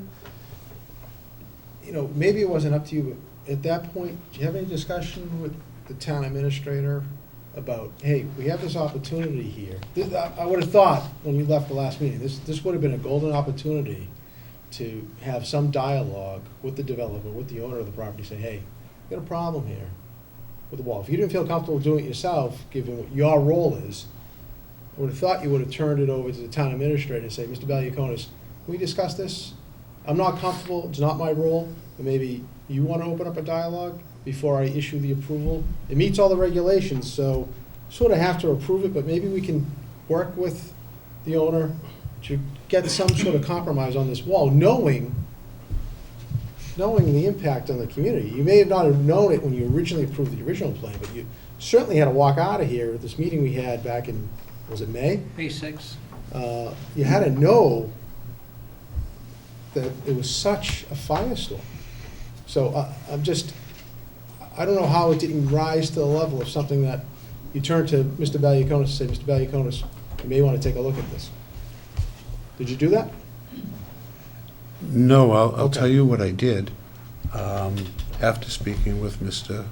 Maine, I told him that I would try to do what I could for him.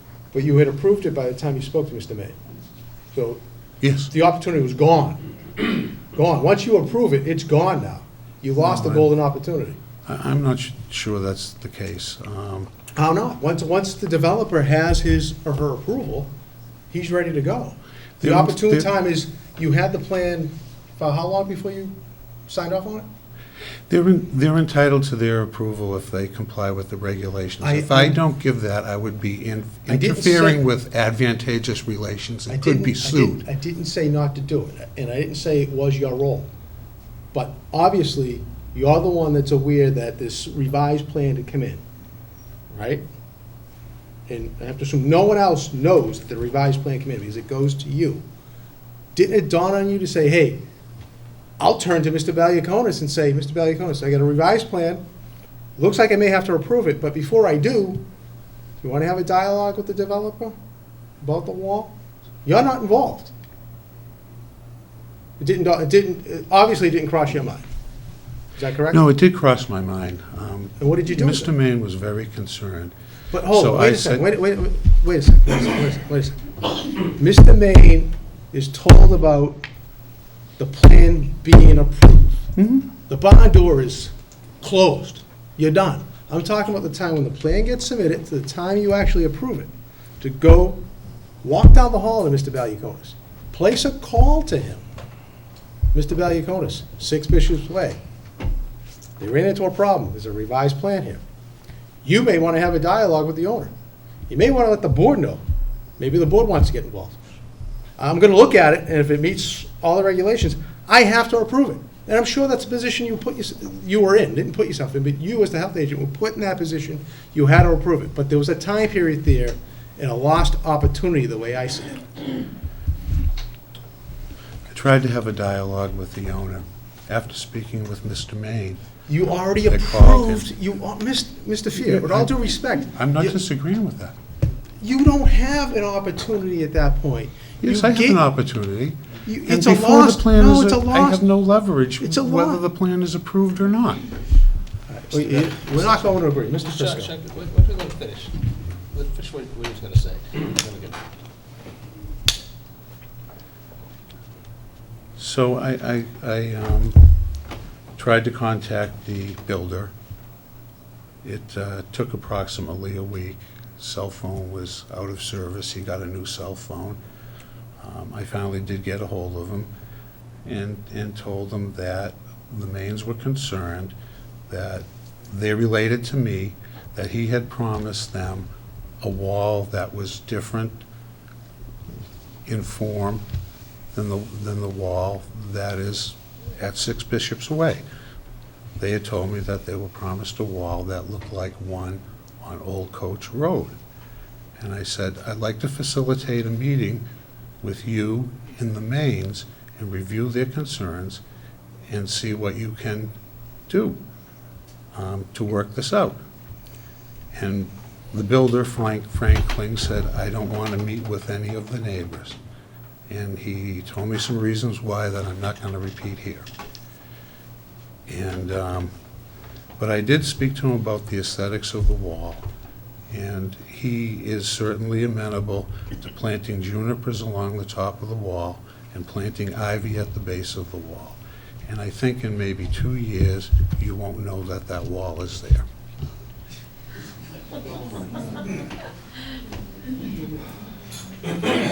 Mr. Prisco? 'Cause I need a break. Well, I just want to, we can't fix what you've already done, I don't think, but I just want to refresh your memory, because you were here, and we approved the minutes tonight for May 6th. And we all walked out of here, and you were included in the discussion that through Mr. Balakonis, you and other town departments were going to go back and look at this project. And before any decision was going to be made, there was going to be a level of communication with the town administrator, and then filtered back through the information back to the board, so we all knew what was going on. That's what I heard, that's what the minutes refer to, and everybody shaking their head behind me are in agreement with me. That was a tremendous breakdown. And I don't know if it was on purpose on your part. I don't know. I'm not you. I don't make the decision. But I know you're sitting up there and you're probably feeling like we're picking on you, but you agreed to this. And then you did something completely opposite.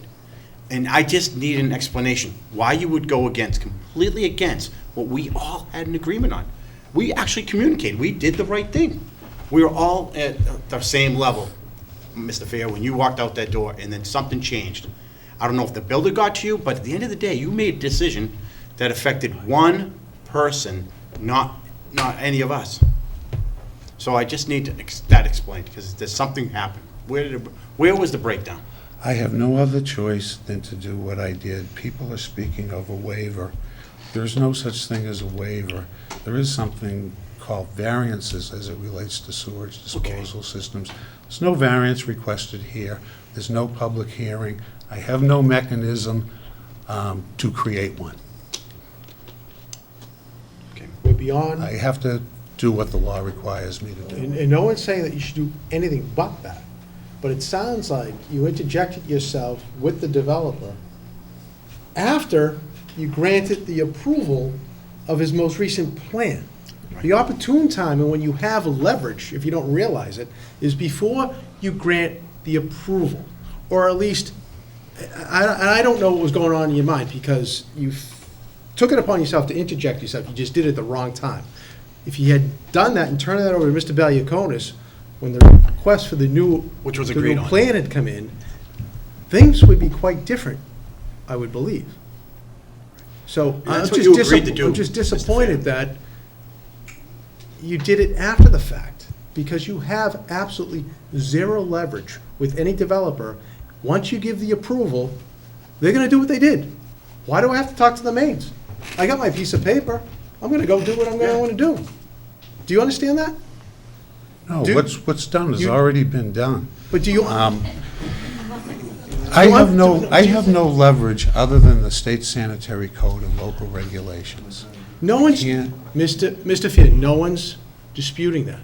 But before you approve it, you had the opportunity, either yourself, or do what was agreed upon when we left here May 6th. Contact Mr. Valiakonis, let him get involved before you sign off on the approval. And if nothing can be worked out, nothing can be worked out, you're bound by the regulations. But that's the time. Do you understand that? I don't know if you recognize when the opportune time was. The opportune time was before you, Martin Fia, signed off on the approval of the revised plan. You're looking up in the sky, rolling your eyes. Do you understand that? Not rolling my eyes. Okay. Mr. Stelling, maybe while Mr. Fair's up there, we'll get back towards some of the stuff that was brought up by Mrs. Kiefer, that maybe we can get some answers to those questions that she brought up tonight. You've had the opportunity to see the, I believe it was a memo that was submitted to the board from council for the abutters. Have you not? Yes, I have. Okay. Can you address the issues that are raised in that memorandum that pertain to Board of Health? I can. Okay. You want to state them and respond to them one by one? Actually, I've responded to them in writing, and I can give you and Attorney To whom? Kiefer a copy. Where is that response? It's in my office. That's a good place for it. You mind taking a moment and go getting it?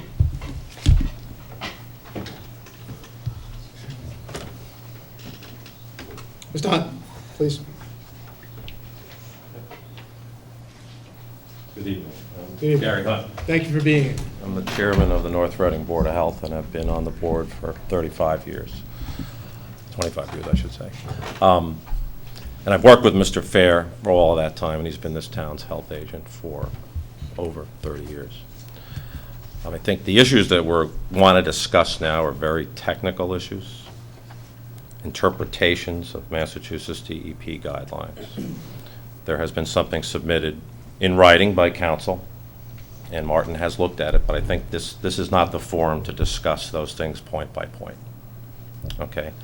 We can't give you the opinion of the Board of Health because the Board of Health is not here tonight. I'm representing the board, and I give you a personal opinion, and Martin can give you the health agent's opinion. But the board's opinion can't be rendered without the board being in session, as you're probably aware. But it is technical, and I think that this isn't the forum to discuss those things, because council has an interpretation of DEP regs. We're not saying it's wrong or right, and Martin has an interpretation based upon his many years of experience. So I think there should be a forum to discuss that at some point. We're not disregarding it at all, but I don't think tonight is the appropriate place to do that, point by point. Can I ask him a question? Then would your recommendation be to put a hold on the project until what you're recommending can take place? Well, I can't, Mr. Prisco, I can't speak to what happened here at the last meeting relative, to Martin's instructions about informing Greg, et cetera. We never do that, so it was an unusual course of action for him. So if that was agreed upon at this meeting, that should have happened, obviously. But we normally don't refer opinions to the Board of Selectmen or to the town administrator. Well, maybe you didn't understand my question. My question was, I'm sorry, you brought up a very good suggestion. But right now, the builder has the approval to just go to town tomorrow. And what I'm asking you is, do you think that we should put a cease and desist and ask them to hold off in light of these new questions until we can do what you're suggesting? Well, I have a better suggestion. Okay. We oftentimes sign off, even when we have a variance request from a builder, let's say, and it requires the board to convene, and we have a vote, and the butters are notified, and that whole process. That unfortunately wasn't required here. Whether it should have happened or not is another question, but it wasn't required. But after the fact, you also have an opportunity, to Mr. Delaney's comment, to speak with the builder and developer and get some further concessions out of them. I think that's the first thing to try before we issue a cease and desist order. I know Martin's tried to talk with them. I haven't personally. I'm sure the residents of Bishop's Way have done so, but has there been a formal request made of him to kind of sit down and talk this out? I've been an environmental consultant, I've been in legal forums a lot of my career. Once a developer gets a cease and desist order, that's a legal term.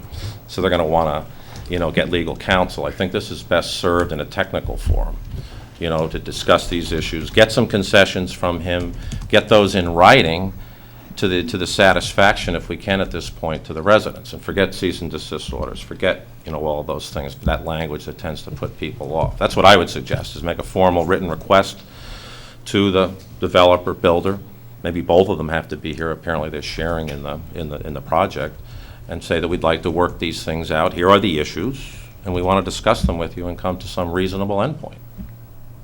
That's what I would suggest. Who writes the formal letter, Mr. Delaney? It should probably come from the Board of Selectmen. And certainly the Board of Health and the health agent will participate in that process, certainly. On those issues that are relevant to the septic, they appear to be based upon council's memo, issues related to zoning bylaws and subdivision plans, a whole bunch of stuff. But I think relative to the wall, which seems to be the topic of discussion, and its role in the septic system, we could make that the agenda topic of the meeting. And I think most builders and developers that we've worked with want to work with us again. Because if they develop an adversarial relationship, obviously, the next time they come in, they're going to have to meet the.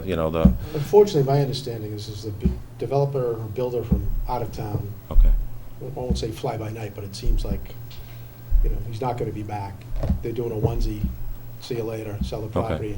Okay. I'm not I would imagine if they had intended to do other properties in North Reading, we wouldn't see the wall that Sure. we see down there. Right, okay. If you just, Jim, have we done business with this developer before in town? No? So we're not familiar? And it's not the first wall we've had, we all know No, that. I know that. No. I'm just wondering about the. You drive down my street, you'll see three of them. Builder? No? Not like that, though. Not to mention an anthill. But that would be my suggestion from my experience. If he's unwilling to do that, then maybe we go with your approach, Mr. Prisco, is, something a little more formal. But these things can happen after the health agent has signed off on and just to make everybody understand, the Board of Health had no day-to-day involvement in this because there were no variances requested. So when they hit the bedrock and they needed to do some redesign on the system, there still was no Title V or local health code requirements needed. In fact, something we're going to do at our next Board of Health meeting is we're going to try and write a local Board of Health regulation that says if anyone needs a wall, we're going to give abutters a forum to discuss it. We're not going to set restrictions on the wall or specs, but say if anybody needs a wall, we're going to invite the abutters in just to discuss it, and we'll provide that forum. But it's a little late for that here. But that's one positive thing to come out of this at this point. So that's my 2 cents. Thank you very much. It was helpful. Okay. Mr. Prisco? Can I just make a comment from Mr. Fair, just so you know, because I could tell you we're getting a little frustrated by some of the residents by using the terms variances or relief or whatever terms they were using, and I know you legally didn't have any of those as a choice for you. Please forgive us. We don't do this for a living, so we just kind of, pull names, things like variances or relief or whatever it is. So, I see your frustration, I understand your frustration, but you have to bring yourself down to our level. We don't know the rules like you do, okay? But it's in the process of communication, I would ask that you just try not to get too frustrated with us and help us get through the process, if you don't mind. Mr. Chairman. Mr. O'Leary? Just in relation to Mr. Hunt's suggestion, I like it, and I think we should do it post-haste. Yeah. And, but we also should put some sort of timeline on ourselves to assure that it gets done on a timely basis. In the meantime, the developer's still there, he's still building, he's still building things according to plan, and there may be some legitimate issues that were raised in relation to whether or not they get an occupancy permit or a certificate of compliance and all the rest, and those types of concerns before we get a final adjudication on it should be discussed with the developer in the forum, as Gary suggested, to maybe assist in coming to some sort of an agreement in relation to the aesthetics of the project here. But again, I think it's important that we impose some deadlines on ourselves to facilitate this meeting. And if the developer isn't willing to comply with this, come in and discuss it with the administration, then we can talk about taking some other more legal action to get their attention and stop the project, which will, again, maybe we'll be on firm ground, maybe we won't, but at least they'll put a halt to things and force them to come to the table for some sort of discussion. So to me, I think, and again, I don't know what a reasonable timeline is, but last month would have been fine. Soon. Soon, and again, now that we have his cell phone number, we could probably get hold of the builder, and... 3 weeks. Huh? You can't even get a hold of him in 3 weeks. Yeah, so, well, we have his new cell phone number, I guess. But again, I think it needs to be put in writing. I think and as Gary pointed out, I think there needs to be an agenda as to address specific issues which may be of concern in relation to getting the occupancy permit and the certificate of compliance, so they know what they're coming in to talk about, and then the aesthetics of what they've put there. Mr. Misery, and then... Well, I think this thing is more than just the Board of Health and septic system. Oh, yeah, because it's conservation. What our attorney, it's conservation, what their attorney brought up associated with the height of the wall, which is, I've heard different numbers every time we talk about it, and the tree barrier between it and where the wall should have been is a factor in all of this. So Right. I think if we're going to invite the builder in to have a heart-to-heart, then we ought to have all our ducks lined up and not just focus on... Oh, I don't disagree. And again, there's a whole host of issues that have been pointed out by the abutters attorney. And again, I think our departments are far more sensitive to this specific project and maybe some of the issues that they may or may not be in compliance with. And as far as the height of the wall, the plan is what it was submitted. If it doesn't meet that, then it creates other issues, I would assume. So there are other opportunities to discuss the specifics as to what's been done and what's going to be done and how it's finally going to be finished off. But again, I would think that from a timing standpoint, I think we need to do it immediately. I think we need to set something up, by the end of next week. I know it's a holiday week this week, but by the end of the following week, invite them in by that time frame. Next meeting. And then that'll be before our next meeting. Special meeting. But it'll be just before our next meeting, and we'll get a report back from the administration as to how that went, or if it did at all. And then if it didn't take place, we can call upon our boards, committees, and commissions to take another look at it, and our department heads, to take the appropriate action in order to cease the activity there. One moment, Mr. Weiss, please. Mr. Fode, did you have something? No, One moment. I was just pointing out that... All right, I want to talk about this meeting. I'm looking at Thursday, June 11th, board members. You're looking at the whole... July, mean? July 11th. Thursday. No. He's looking at a meeting date Meeting for date us. for us. I'm available.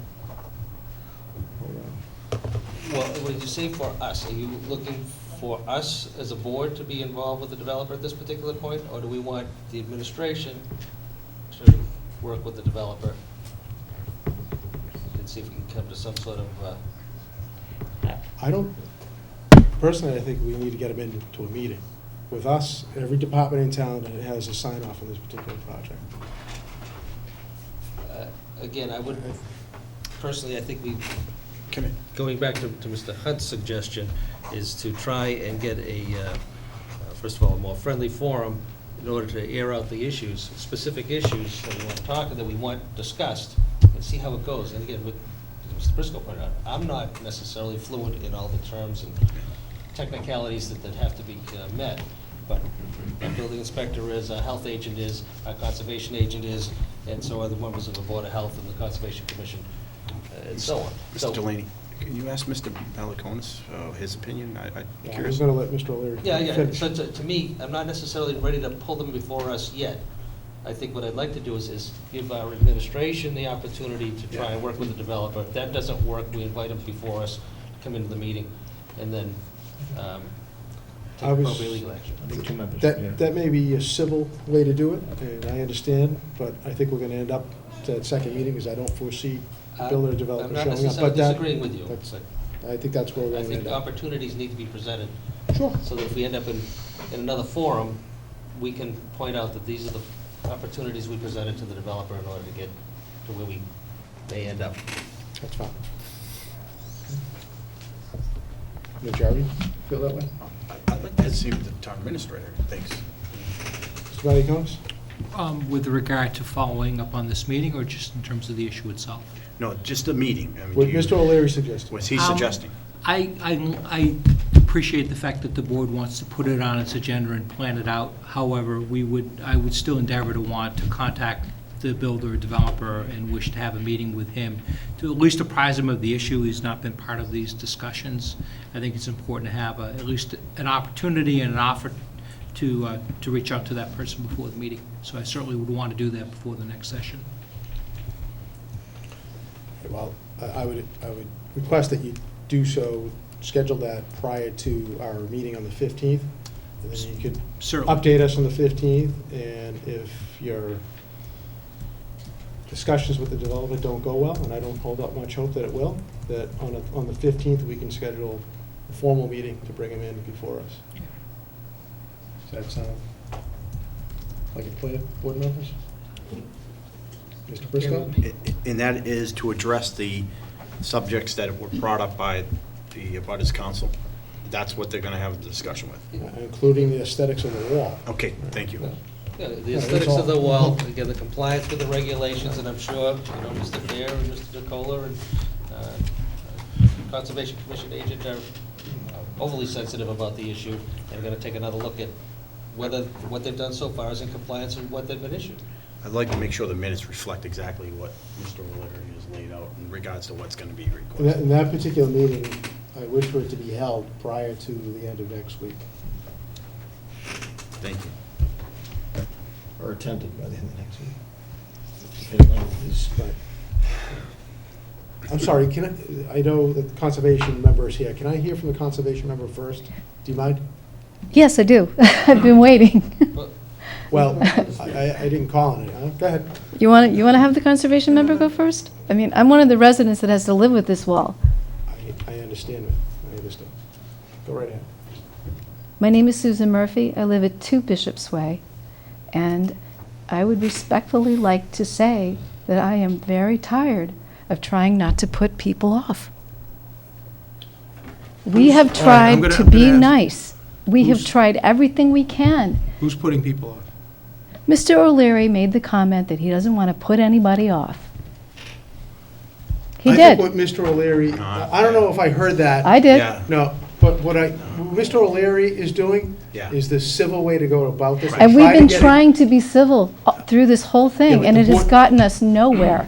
But from the board's perspective, we haven't had the opportunity to bring in the developer or the owner yet, okay? It seems like So- we should have done that, don't you think? No, because this didn't come before us until May, all right? We had no, we It's don't. July.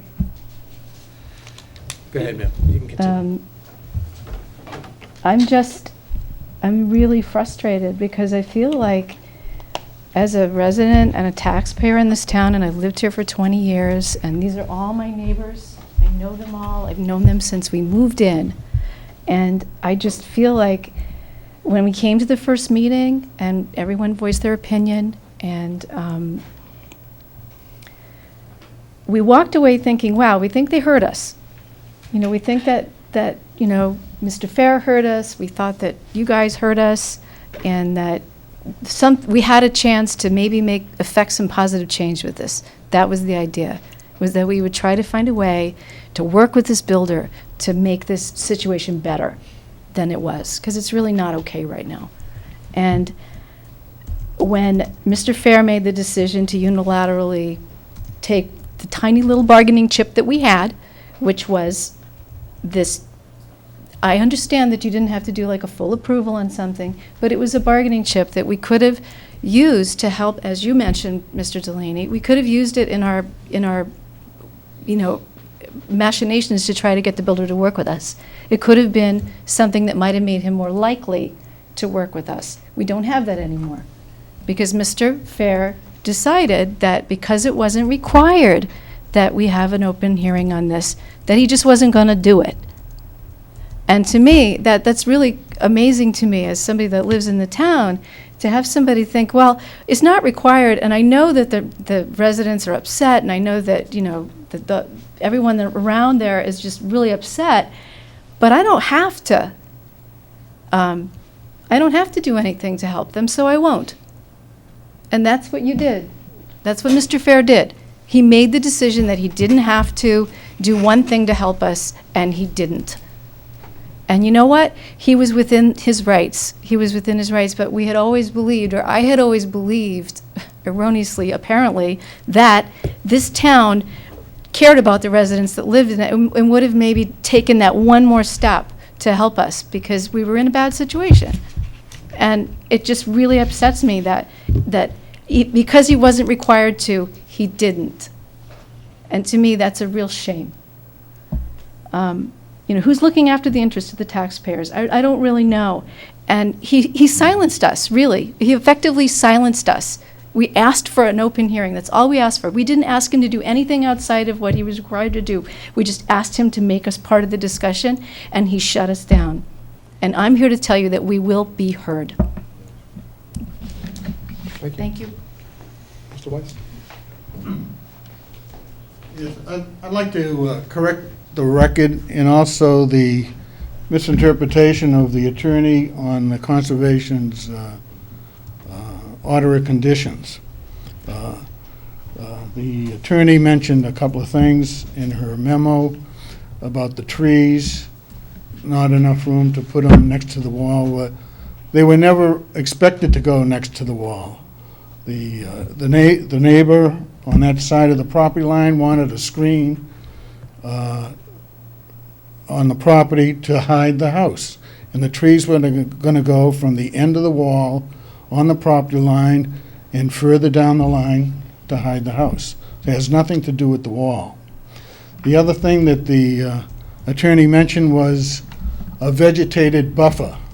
The vegetated buffer also has nothing to do with the wall. The vegetated buffer is to restore the buffer area, we call it the no disturb zone, which is 12 feet from the wetlands, to replant that area because it was disturbed over the years, and that has to do with nowhere near the wall. So I'm not sure why the conservation is involved in this. We really had nothing to do with the wall. Marty, I think what we're looking for from the Conservation Commission, first of all, is to just take a good close look to see if the developer, the builder, the owner, you know, have complied with your orders of condition. And take a look at whatever the attorney has suggested we look at. And give us an opportunity to have another talking point with the developer, builder/builder, to talk about addressing the aesthetics of the wall. It may not be specific to the wall, but it is specific to the development of that piece of parcel of land anyway, and it gives us some additional talking points. We usually get a request for a certificate of compliance when the developer completes the project. Right. He submits an as-built plan, and that's the time we look to see if he complied with the plan and our order of conditions. Up until that time, we're really not involved in the project. Right. I think what we may be asking you to do is just take a little look. I mean, we don't mind. Sooner rather than later, in order to give us a little bit of leverage to work Yeah, we don't with the mind. neighbors, to work on the developer, and addressing No, the no, major issue is here. We don't mind sitting in and adding our 2 cents worth to whatever we can to help Yeah, we're hoping for the about a neighbors. quarter or half a dollar's worth, not 2 cents. How about $1? That bucket's fine, a full bucket would be good. Okay. So it's not necessarily, we understand that what the Conservation Commission has opined on Mhm. really isn't specific to the wall. However, Okay. it's specific to the development of that particular parcel and may assist us in getting them to We'll be be a happy little to more sit. sensitive. We'll be happy to sit in. Thank you, Right. we appreciate that, thank you. Sir, I'm Alan McCray, I live at 44 Kings Row. how are you? I'm fine, thank you. That's my lovely wife over there, Rosemary. She doesn't want to sit You with know, you. I finished, I know. I finished working on even know a a real. village, you're See, right. now, if anybody wants, I want to say first off, we have a beautiful neighborhood. It's a wonderful place to live. We're not free of vandalism. We've been free of graffiti. I've never seen graffiti anywhere on the block, but we're not free of vandalism. I chased down a mailbox crusher 2 weeks ago and got their plates and was able to give it to the police. And mailboxes are open sport in North Reading in general, I think, as you probably know. But what I didn't realize is this is actually a beautiful billboard for the same people that crush the mailboxes and put chewing tobacco in their water bottles and throw it out the window almost every day, that those same probably teenagers that are driving around probably looked at that and said, this is just kind of awesome. I have to admit, I even fantasized of having myself painting the flag of France on the wall, because I call it the barricade. So that's my own sort of like fantasy. Never acted on it, but I can also give you a timeline actually on the vandalism, because I finished her brake pads last night at midnight, and so to assure that she wouldn't die when she drove the car, I drove it around the block and saw the graphic stuff that was up on the wall last night. So if the North Reading Police Department is watching, they can have that information. I want to say something about, I've known Martin for a long time, but I think it's a little unfair for him to refer specifically to the mains, because it was pretty obvious from the last meeting that there were lots of people and lots of board members that were concerned, and it wasn't just like, oh, I spoke to Mr. Main, so therefore my obligation was met. So I think that's just a little, kind of, even though I like Martin a lot, and he's my old buddy, I think it's, there's a lot of people that weren't happy about this. The other thing I have to say is I was, after the last meeting, I was talking to Martin, either it was before or after the meeting, saying that just how, horrible the wall looks and how it just projects straight up out of the planet. And he was saying, well, you really need that now, Martin can tell me if I'm misstating what he said to me, but he said, for the strength, you need a strength to hold back this field. And I was thinking, gee, there must be creative engineers that can come up with a sufficiently strong system that can be graded. So I just think, Martin, maybe somehow we can have somebody look at some other kind of engineering, because I'm sure there are all kinds of ways that you could, well, I can't be sure, he knows more about it than I do, but I would think there would be ways to reinforce something like the beautiful gigantic boulder walls that we have going up the street. I remember when they were put in place, it was Smith's son, and I said, you are an amazing, brilliant artist, that you're taking a tractor and you're putting these, wall-sized boulders and making this pattern and every time I drive up the street, I look at them and I enjoy seeing them. So I just think there should be a way to make this okay. And that's the end of my talk. I'll go sit with my wife. Only for breaks at work. I gotta say, Booty, listening to you is like a storyteller. It's great. But I'm hearing a bunch of different things, and I'm just sitting here quietly, and I'm trying to figure out. First of all, let me say I agree. The wall is horrible. Take that out of for a minute, and is the concern now is if the builder was willing to do something else with that wall, is the issue still with the fact, the height? In other words, if he was gonna do a fieldstone wall, is the concern still the height? I mean, still trying to do something else with it, tear it or something like that, or are we okay with coming and saying facing the wall, or? I think all right, I'm an engineer.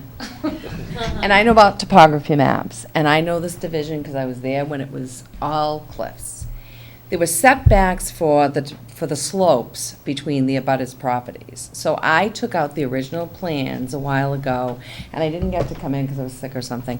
But I noticed that the slope isn't from the original plans. So it's like straight up. So I think if it was a graduated slope, and maybe it was, you walk by with a dog. With a different material, though, also.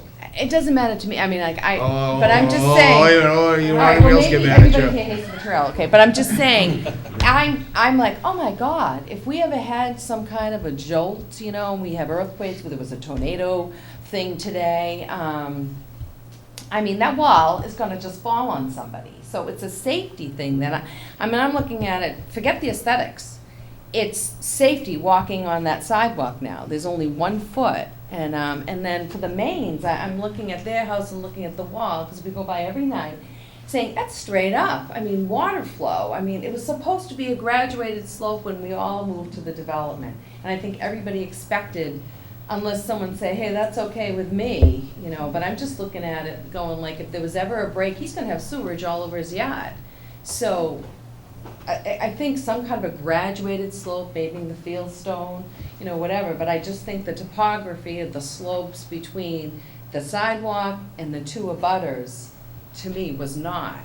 It doesn't even come close to what the original plans were, where you have this graduated slope between, and there was so many, I think it was 15 feet between the abutters, that you would have a change in the slope between the original plans of development. That's all I have to say.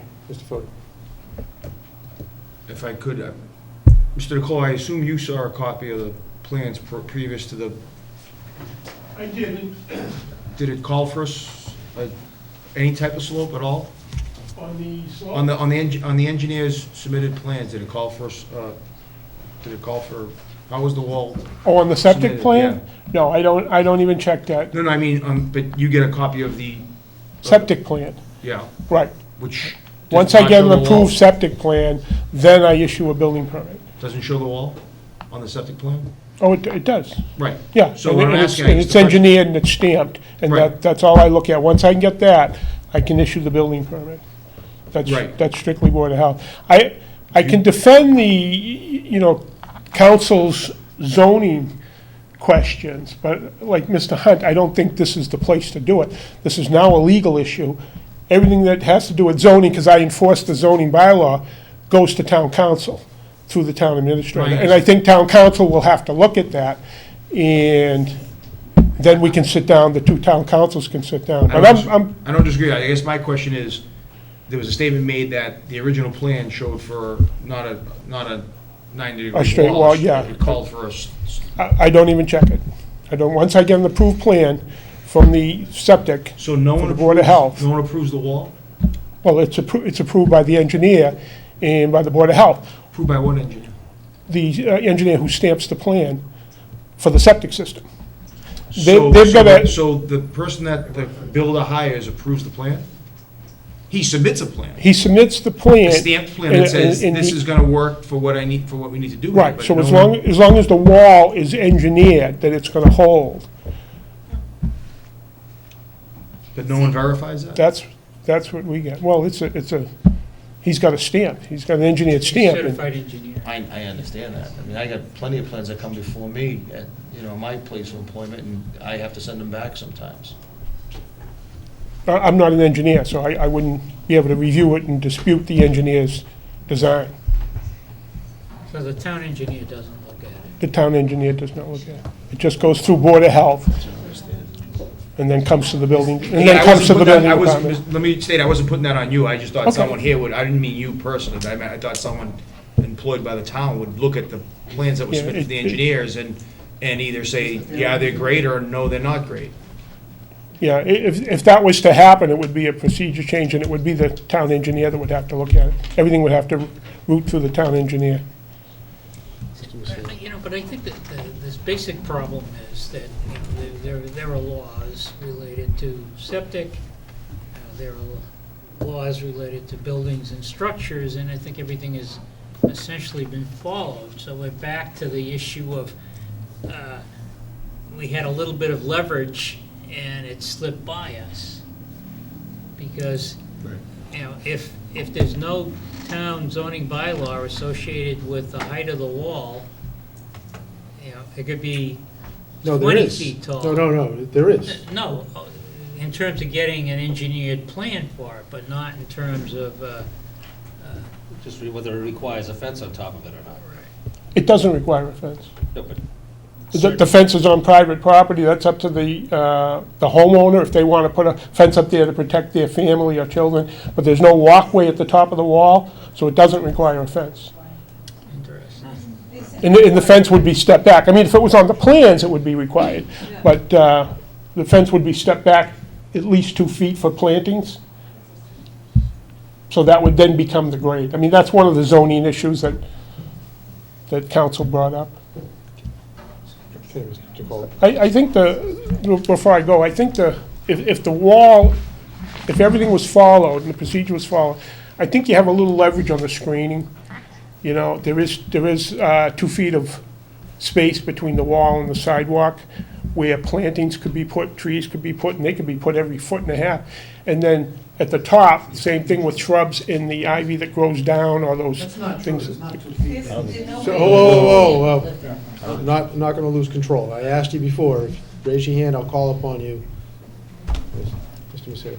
As I recall, looking at the wall and the hot top and the sidewalk are touching one another. So There I may don't be see a where little, there's- It's about a foot. there may be a little space. I don't think there's 2 From what feet I- between. I think it goes from 2 feet to 1.5 feet. I think there's enough for plantings. It's not right up to the sidewalk. Yeah, no, There's a little there, he's correct. yeah. And you could plant trees It every 2 varies, feet. though. It You know, does if you vary, had yeah. to. I think there's a little bit of leverage there because the Something house like- isn't done, you know, certificates haven't been issued, so I think you got a little bit of leverage for screening. Thank you. Okay. Yeah. Yeah, I was Mr. just going to bring DeColo. up, Oh. From the original division's plans, there were setbacks between lot lines, like, here's a lot line, the mains and this house. And it said that between the lot lines, I think it was 15, I'm not positive of the footage between, but the slopes could not change within 15 feet. You couldn't go like this on someone else's land. So that wall, from the original division plans of how all the houses were supposed to be put in, and they were approved by the town. Now, this lot didn't pass the septic test, so I don't know what changed, but I don't think our lot lines have changed, and I don't think the slope variance, or whatever that was in the division plan, had changed. So there's no way within compliance of the footage between the lot lines for changing a slope. So someone could look at that. I don't know who looks at it. I thought we had. I'm going to ask that question, and I know we have 3 town departments here. Mr. DeColo, is that engineering? That would be community planning, where they approved the entire subdivision back in the 90s, early 90s. Yeah, 93. So if there was any conditions on slopes or anything, would be in their files. Mr. Prisco? I just want to ask Mr. DeColo a quick question, because Mr. Delaney had mentioned earlier that he's heard a lot of different heights about this wall. Mr. Messere, but that's all right. Oh, Mr. Messere, can you come up and just tell us what the height is of that wall? Because we've heard it's 9.6. I measured it today, I measured it at 7 feet. So right now it's 7 feet, so. Is it going to 9.6? I mean, we've heard this 9.6 number. It's 9.6 from the base where they built it, but that's. From that's below grade. So from the grade that's gonna be the sidewalk and the little bit of dirt that's there, right now it's 7 feet to the top. Are they adding anything more on top of it? That I don't know whether. Because of this new change, where they move the septic system now closer to the street? There may be a cap that's gonna be added on, you know, just because it's rough on top, but I don't think there's another layer of blocks going up there. Mr. Fear, the revised plan that you approved, does it call for any change in this wall or anything added to it? It shows the same exact wall and the same exact height, which I believe was 9 feet 4 inches from where it started to the top. From the base, below grade. Whether the wall will be built at the same height as the original plan, or can be reduced in height, I would have to get the plan and take about 20 minutes and look at it to answer that question. It'd be nice if we could come down with at least one layer. And Thank then- you. And then a cap. Thank you. Attorney Kiefer? Did you want to come up? Is that Mr. Mays? I have. I just want to say one thing. Mr. Delaney, you asked questions to Martin Fair to go get some paperwork, and he has yet to come back up here. He came up with it, but I think Mr. Hunt makes a good point in terms of not being the right forum to discuss it. So that means tomorrow the builder can come to 6 Bishop's Way and start to do his work. He could have come. He could come. He can come anyhow. Right. Right. I would like him to get up here, Mr. Fear, and finish the questions that you had asked him, you and Michael had asked him questions. I want answers. I think everybody in this room wants the answers. For him to get back up here from the paperwork that he got in his office and answer the questions for everybody in this room. That's what I want. All right, sure. Chuck Gallant, 14 Bishop's Way. A couple of questions. Mr. Fair made a comment earlier that he would be sued if he didn't approve this plan. Is that true, Mr. Balcones, that he can personally be sued? The town can be sued for any reason. Can he be sued? He's an officer of the town will defend him in any lawsuit. Okay, so it's the town, not him. That's right. My second question is, when last time we were up here, you ordered a full review by all the departments of the, has that happened? It has. They all reported back that the project met. How about the Conservation Committee? Have they reviewed the property? Mr. Balcones, do we get something directly back from Conservation? We did request that they look at the original plan. But not inspect the property? From that meeting on the 6th of May, we took away from that the recollection we needed to determine the location of the wall and proximity to the right-of-way. That was done.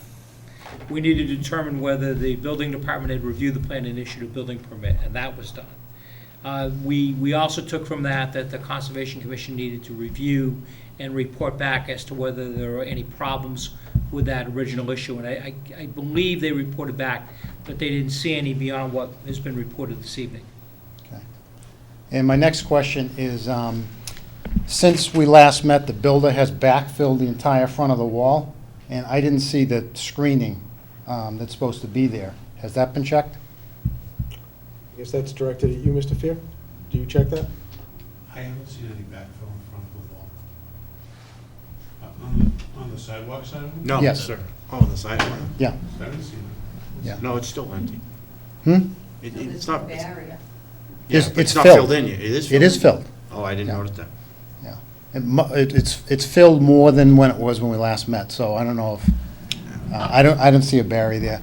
My other question is, on the side of the property where the mains abut, I hate to bring up more wall, but it seems like that wall ends pretty abruptly, and the slope of that land is, almost straight up and down.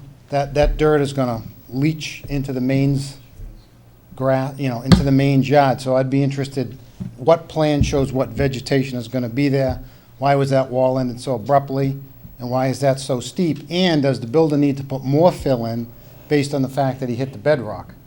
So I would, again, the order conditions that you stated in the last meeting, in my opinion, hasn't been met. I mean, if site inspections have been done, I mean, I've heard from other builders and contractors who've walked by there and made comments about this and that and the other thing. So I think that it needs to be looked at again now. Thank you. Mr. Fear, can you answer any of Mr. Gallant's questions at all? And if you can't, do you know who would be the appropriate party to answer those questions?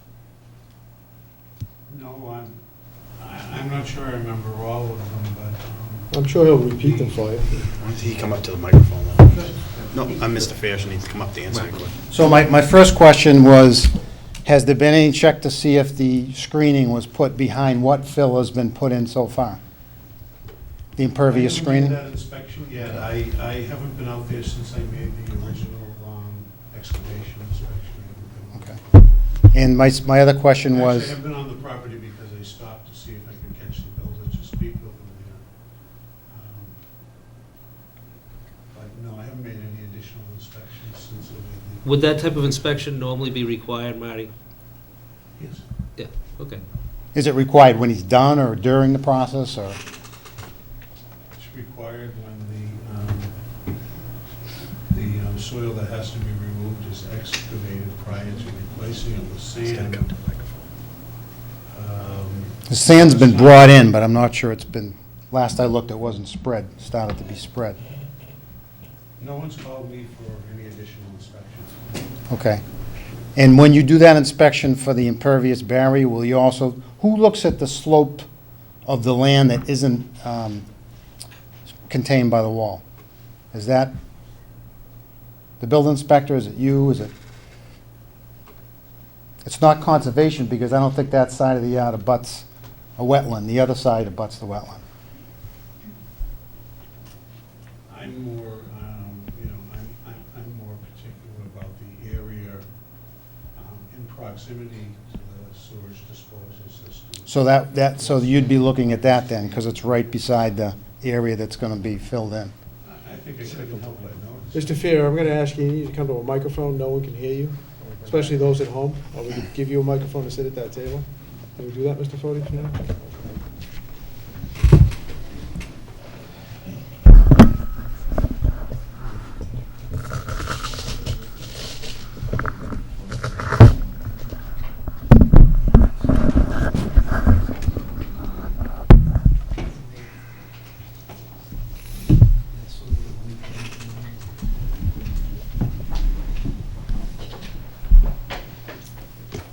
Can you answer I think the last question was, you take a look to see whether or not there'll be runoff onto the Maine's property, is it? Yes. The wall, it's at least, it's over 4 feet high, and the slope is almost straight. Is that under your purview, or does that come under any other department in town? I don't really know who inspects that. I can tell you that there will be runoff onto the Maine's property. There will be. In the pre-development state, there was runoff onto the Maine's property. In the post-development state, there will be runoff onto the Maine's property. But did anyone take a look to see if it would increase as a result of this development, and what ramification there will be? I did. I took a look at that. Okay, and what did you determine? I determined that in the post-development phase, the runoff amount and the rate of runoff onto the Maine's property will be less. How did you determine that? I took the plan, I colored in the existing topography so I could see it better. I then divided the area of the sewerage system into drainage basins. I took the plan, I colored in the proposed contours that represent the post-development grading. I divided that into drainage areas and looked at the amount of superficial area. I would also take into consideration that when the construction is done, the area over the sewerage system will probably be grassed. Grass has a lower percentage of runoff than a forested area does.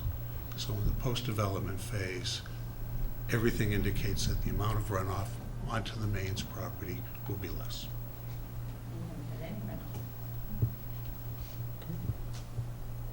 Mr. Galat, were all your questions answered? Yeah, I mean, they were, I don't know, maybe council can take a look at that too, on the right-hand side of the property. My last point is, before we leave the meeting, I'd like to know what we're gonna do at town meeting to propose ordinances to prevent this from happening again. We should address that. That's going to be done. All departments are looking at that. Gary's already. Mr. Hunt. If I may, I did mention, I may not have been clear on that, but the Board of Health, when we meet again this summer, we will propose a local Board of Health regulation that the construction of any wall needed as part of a septic system design for new development be given the opportunity for an abutters review. We're not going to set specs on the wall, heights or anything. We're going to give an opportunity for the abutters to look at the plan and chime in or voice in on, and get the developer or whoever it is that's proposing the properties, get the inputs early on. It's very hard to do on, the reason we can't write a regulation is because we're dealing with grandfathered properties in town. And most of the walls that are required, at least on my street, on Elm Street, because of the Ipswich River, are because the systems have to be elevated. They're not buildable lots, but if they've been there for 200 years, there's not much you can do. So grandfathered properties are, have to get consideration. So we wouldn't really put any limitations on the size of the wall, but we will provide a forum in the local Board of Health regulation that any retaining wall needed as part of a new construction septic system, such as this one, would require a review process where the abutters would be notified and they would be given an opportunity to speak with the Board of Health in the presence of the developer or the owner. Gary, just in relation to properties which would be considered like a tear down or a, one wall standing and the rest of it new development, new property. That would also apply. That would apply. That would apply. Because, these would be grandfathered lots where, if they leave one wall of the existing structure and then Well, if somebody comes in, which builds a is, monstrosity, but they're still within zoning, it's a grandfathered lot. buys the house and levels it, that's, that would also be included in it. What I'm talking about is somebody who has a failed system because of rising groundwater, because of development in town. They fail a Title V permit review. They have to elevate.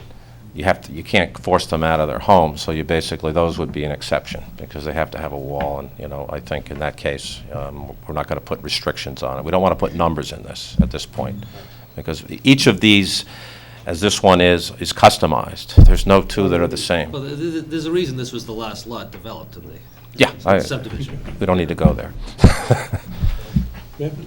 I just want to... Debbie Maney, Bishop's Way again. I just want to say good luck with that, because that's what happened to this. It was an open forum. I think it was the CPC. They told us we were at the wrong meeting 3 years ago. They said, why don't you discuss it with the builder? He was there. He never introduced himself. Then he did after. We met in front of the lot, like you probably all know. We did this 3 years ago. There was an open forum, shook your hand. It's going to be nice. It's going to be set back, going to have trees, going to have stone. So good luck with that open forum on all your rest of your lots. It's not going to work. Because he lied. He lied. You get a builder who lies, good luck. Attorney Keefe, did you want to come up about an hour ago? I was just going to quickly raise one point, relative to your comment about that the original plans probably, that there was a 15-foot buffer for the grading. I wasn't involved back in 1993 when the subdivision was originally approved, but in my memo I noted there's condition 7 on the plan, and that's probably dovetails into that exactly as to why the... I save everything. Pardon? Why the planning commission had said for every lot after the septic is approved, that the planning commission was to then go back and approve the grading on it. And it would have been to address that concern. And perhaps had that been adhered to, we wouldn't be here today, or you wouldn't have been here on May 6th as well. But I think at this point, you've heard a lot of comments, and the steps that need to be taken, I think need to be definitive and quick by the selectmen would be my suggestion in terms of what it is that you're going to ask of either the various boards in town to get back to you, or bringing the builder before you to be held accountable and to be held accountable to the residents. Again, as I started out my comments earlier this evening, completely appreciate that with respect to the graffiti, you have seized upon this, and this will be addressed. And if the builder doesn't do it, then you will do it and you will charge the builder. That's the exact response. And I think that this neighborhood deserves a similar response with respect to what to do about this wall. Does it need to be this high? I think there are a lot of questions that have been raised tonight, some technical that can't be responded to in this forum, others that are very practical, that the pathway should be set forward. My suggestion, I think you talked about 2 days, July 11 and July 15. I think July 11 is a Thursday. That would be your next meeting? No. Our next formal meeting is July 15th. July 11th is what I proposed, to have the town administrator and the departments that are involved with this to attempt to meet with the builder/owner of the property to Okay. discuss. On or before that day. And then at And what then point does we this will- board then ask the builder to come before and answer to this board? We will get an update on that, if that meeting is held, on our meeting on the 15th. Depending upon what happens by the end of next week, on the 15th, in all likelihood, we're going to schedule a meeting with the owner/developer. Okay, thank you. That's the timeline. Does that Okay. make sense? That does. Anyone else? Okay. Just thinking about it. Mr. O'Leary? I still think it's important that the developer meet with the town departments and the town administrator prior to meeting with us. And I think the 11th is, by then, is when it should take place. I think at that 11th meeting with the administration, they should be invited to our July 15th meeting. Right. Which we're going to afford them the opportunity to look at all the issues, try and work them out as best they can, or what they desire to do, if anything. The administration, and again, we can do this sooner rather than later too, offer to have a meet with the administration on the 11th, and come before the board on the 15th. And then see what he does. I have no issue with that. I wanted to go right to that meeting anyhow, so. You know, and that way there, all the issues should be, put forth in front of the developer as to exactly what we're looking for. And again, we're talking about this, the wall, the height, the aesthetics of it all. And then you come before this board with a commitment, or tell us to go pound sand, but do it publicly. Mr. Fode. Yeah, my only concern, I think, in fairness to the administration, is direction. I think I've heard a lot of different things here, and I'm not so sure that I would be able to sit down right now with the contractor and say, or the developer, and say, I know exactly what what we're looking to accomplish. So, Greg, I don't know if you know, We're gonna sit down and look at the minutes from this meeting and boil down every bullet point. Every bullet point, thank you, sir. And every bullet point from this meeting we'll take out, and I'll sit down with Mr. Fair and we'll develop a list beforehand, and have that list ready, prepared before we sit down with them on the 11th. Mr. Fair, the building inspector, conservation issues, all the issues related to it. So Engineering. all, town engineer, again, have a look at what inspections have required, and whether the developer's taken some action already without the proper inspections. yeah, and the only reason I bring that up is I don't that meeting to happen, concessions be made, and him agree to stuff, and it's not exactly what everybody's looking to accomplish. Yep. Dee Dee Rowe, 5 Bishop's Way. I was just wondering, I just had a question for the meeting on the 11th, if it does happen.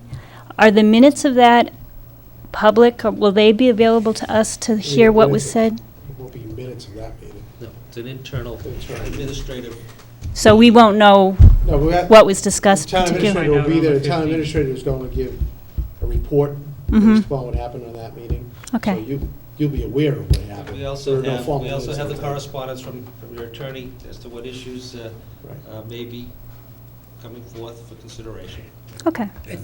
I think if you're afraid that there's gonna be some type of deal made in the back room, that's not gonna happen. No, I was just wondering My job is to introduce to the developer builder what the issues are that have been brought up in these meetings, and see if we can find some type of solution that informally we can agree to. But those recommendations will be presented back before the board on the 15th. Okay. That's my goal. I was just curious because just communication with the residents and the town officials' history, I just wanted to know if we would be able to hear what went on in that You'll meeting. be able to hear. Nothing's, From them. the problem has been it hasn't risen to his level like Right. we had expected it to. Right. So Okay. we weren't given that opportunity. Thank you. Mrs. Murphy, do you have your hand up?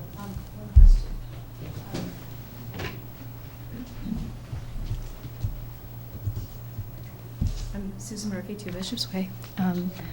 I guess I just wanted to say, since Mr. Volukin has mentioned that you're going to be going through the meeting minutes to, boil everything down, I can only speak for me. I think I speak for some of my neighbors, but our hope originally had been that we could work with the builder to come up with something that was a little bit more aesthetically pleasing than the wall that's there. And that's a very subjective term, I know.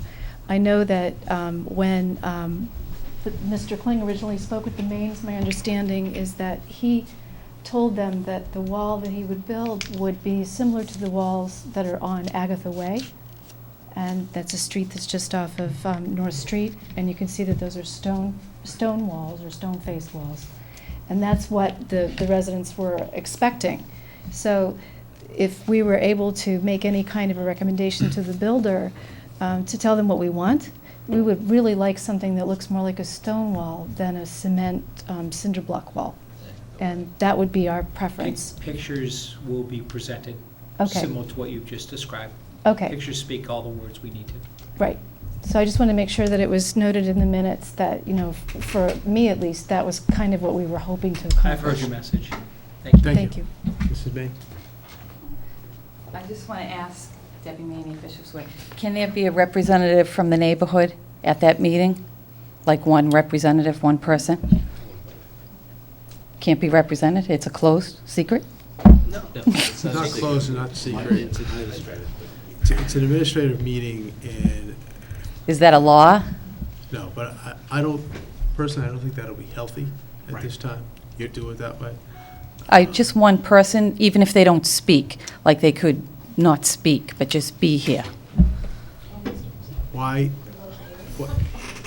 what's, it seems like there's some fear of not, It's a trust issue.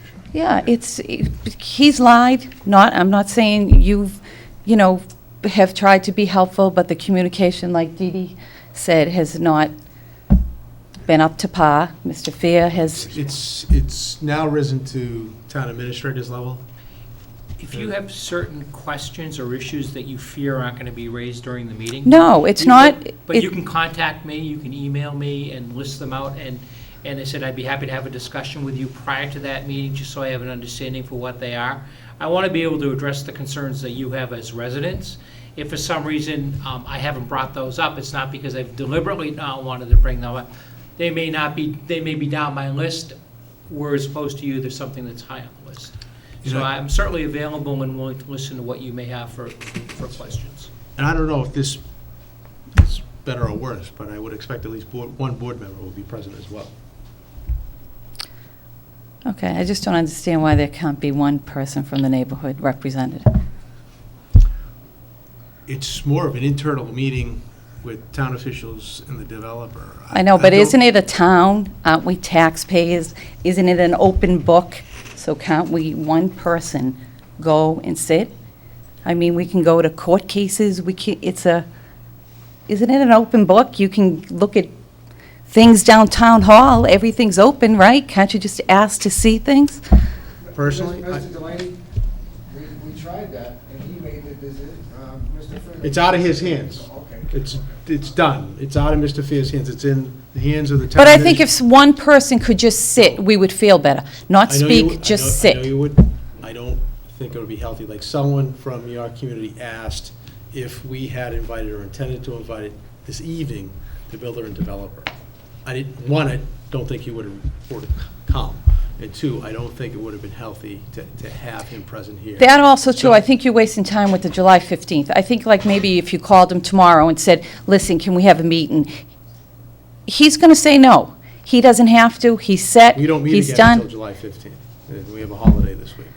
So no one can talk to him in between then. Obviously, he doesn't want to talk to the No, neighbors. no, no, no. That's what, the action item for Mr. Valiakonis is to try to schedule a meeting with him before. The on or 15th. before- No, on or before the 11th. The 11th.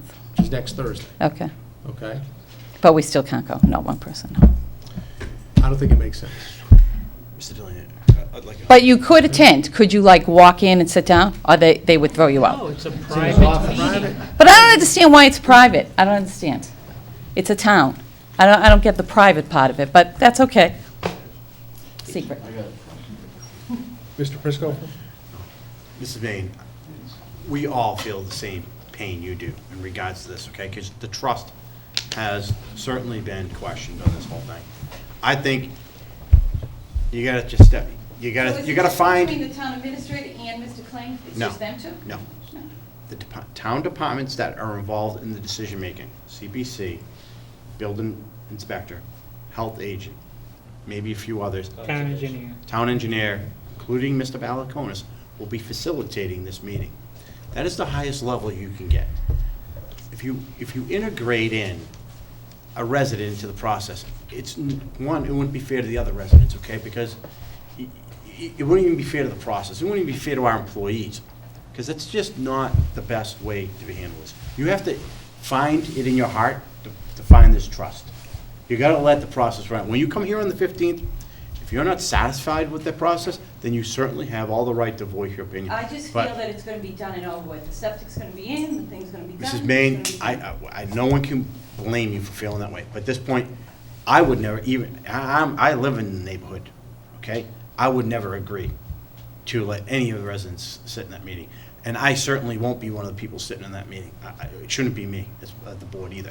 Because you know why? I trust the process. I know it's hard No, for I you to. don't. I know you don't.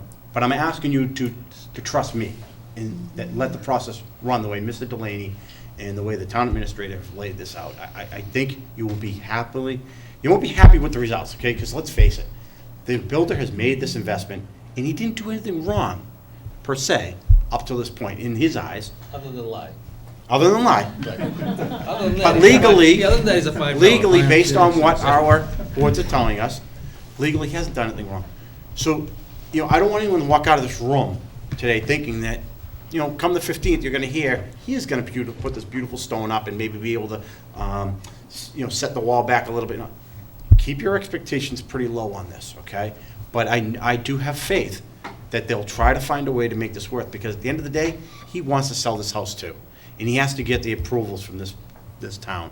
And the town they've gotten the message. They can't make a decision for one person that doesn't even live in this town at the sacrifice of everybody else in this town. It will not happen, okay? I mean, what's done is somewhat done, but give them a chance to try to work it out, okay? That's all I'm asking. You have to trust me on that one.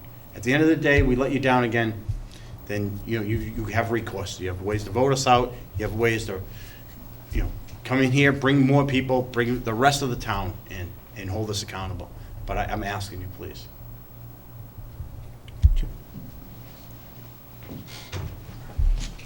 Jimmy Veragudo, 10 Kings Row. I just had a question. When you guys said in the meeting, Mr. Fair and you guys agreed in the last meeting that there would be a discussion before he was to go forward and give final approval. So where's the ramification for someone that makes a crappy decision like that? Who's responsible? Who's his boss? And what's the ramifications for someone making decisions? Because that's probably not the only bad decision. He answers to the Board of Health and he answers to the town administrator. Okay, so this is a very, very poor decision, very disrespectful of everyone that's beside them. So what are the ramifications to that? That's why we're trying to make it better right now.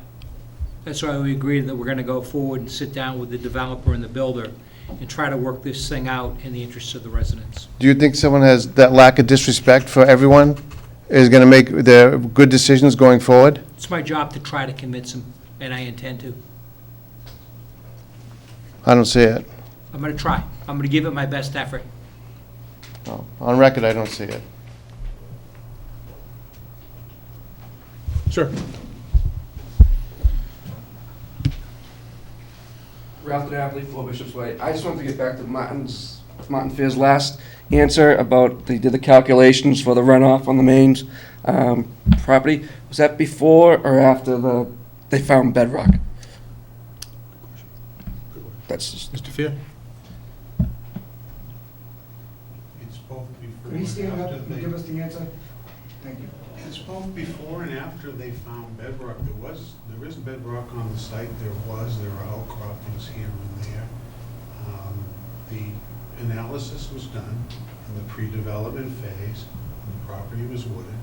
The analysis was done on the proposed lot development scenario, which would be in its post-development phase. So would the bedrock change the flow of the water? I wasn't sure if when you answered it, if it was before or after, because I think it would make it was both. It's both, comparing the state before to the state after. But I think his question is specific. There was bedrock found after you began to develop. So were is the the- yeah, calculations recalculated after? No, it doesn't really have much to do with the bedrock. I mean, there is bedrock at some point beneath the fall soil. But doesn't it matter in terms of where the bedrock is? No. If it's 6 feet versus 12 feet, it doesn't matter? But yet, has the topography changed on the plans from the original approved plan to the revised plan? Or is the topography remaining the same? No, it's basically the same So- grading scheme. Okay, so that's,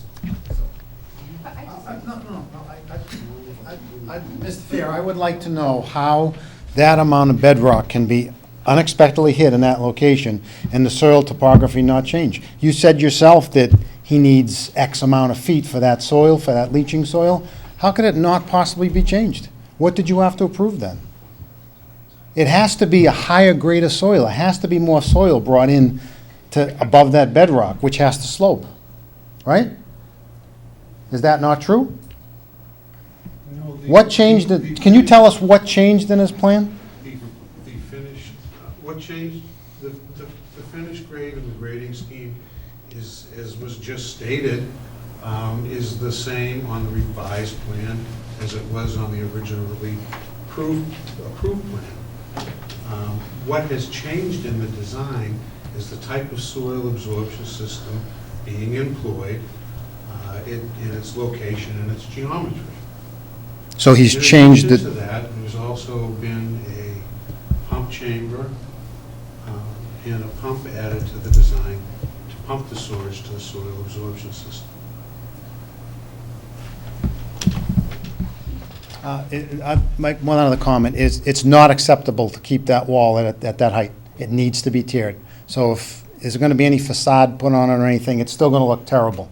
So it needs to be tiered, which is going to require some type of exception to the amount of soil he has in that area. A probably minimum tier on a wall like that is going to be at least 3 or 4 feet, right? So there's going to have to be some compromises made there as well. That wall needs to be tiered, or it's going to look terrible. The aesthetics will not be changed. And secondly, would like to work with the board, again, to make sure this doesn't happen on the new, you yourself, Mr. O'Leary, said it in the last meeting, there's 20, 30 somewhat odd lots that fall into this category. This needs to be more. This needs to be prevented. It's going to happen again. We respect the open meetings that are going to happen, but like we said, it needs to be prevented. There are plenty of ordinances that were cited by Mr. DeCola and others. Those ordinances should have the ability to be changed at town meeting. Am I incorrect? Do the residents have to make that request, or do we work with you to make those requests? It's going to start with the Board of Health. no, it's going to start with the Board of Health, but again, we've instructed the administration for the October town meeting, whether it's in concert with the Board of Health or in tandem with. To actually make recommendations to Even with the, probably with the planning commission. To change those, not just to make it so it's an open To hearing. become more cognizant as to what can happen, so that it doesn't happen again. But that will require changes to those ordinances for new construction, It will probably correct? require an additional, Okay, not necessarily a change, maybe a change, but it could be additional. okay, thank you. All I was gonna say is that I just think that there was someone else, not just Mr. Fair. Not all blame should be thrown over here. I think that, I don't know if it's the town engineer's job, if that goes your way, or CPC, or whatever. And I have friends in the whole town, but the thing is that there were some side setbacks for slopes that I do not believe were looked at from the original division plan when it came to this lot. All that, which was condition 7 or whatever, that was on our original plan, that everybody had this thought that, oh, wow, I won't have a big hill next to my lot line. So I'm saying it's not just fault over here, there's some fault that probably, or, things just weren't looked at with a fine tooth comb. My guess is that, I don't recall the planning commission looking at any proposed plans for any of the subdivision after a certain period of time. Right, As I it got think- built out, it Yeah. just got built out. So we just expected that, oh, here we had a division And again, plan. as we get to the last lot, which is going to have Right, the most in the issues, substantial 1990s. amount of issues, again, what became a practice as opposed to a Right. requirement. Yeah, and I wasn't able to come to that first meeting, but I had said, I pulled everything out, I ran home from work, and I pulled out all the plans, because I had them from the beginning of time, so we've been here 30 years, and I just said, here, there's this 15-foot setback, they can't do that wall this way because of this. And I think it was just forgotten about, and it's not Appears his that fault, way. it was somewhere else, It appears that way. Yeah. Mr. Rinaldi? Hi, Dave Rinaldi, 7 Bishop's Way. I just want to go back to the previous question, and maybe Mr. Fair can help me out.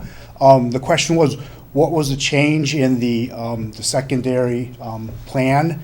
And from what I understand, It's that the septic system was moved closer to the wall. Is that a fair assumption? Is that true, sir? I just stated that its location had changed. Location changed where? Closer to the wall. Closer to the wall? Yes. Okay, so with that being said, the positioning of that leaching field closer to the wall is the only place left on that property for it to reside in. Is that correct?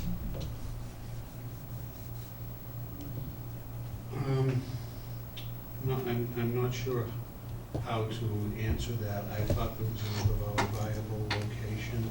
At one time, I thought there was another viable location for the soil absorption system on the lot, but it doesn't seem like there is. So there's no other viable location for that, only to put it closer to the wall, so it's right up on that wall. So, from what I understand, is that wall's not gonna get tiered, it's not gonna get moved, because that septic system, the only place that the leaching field has to go is right up against it. Is that a fair statement? I'd say that's correct. Okay. Can that be re-reviewed in the discussion you're gonna have?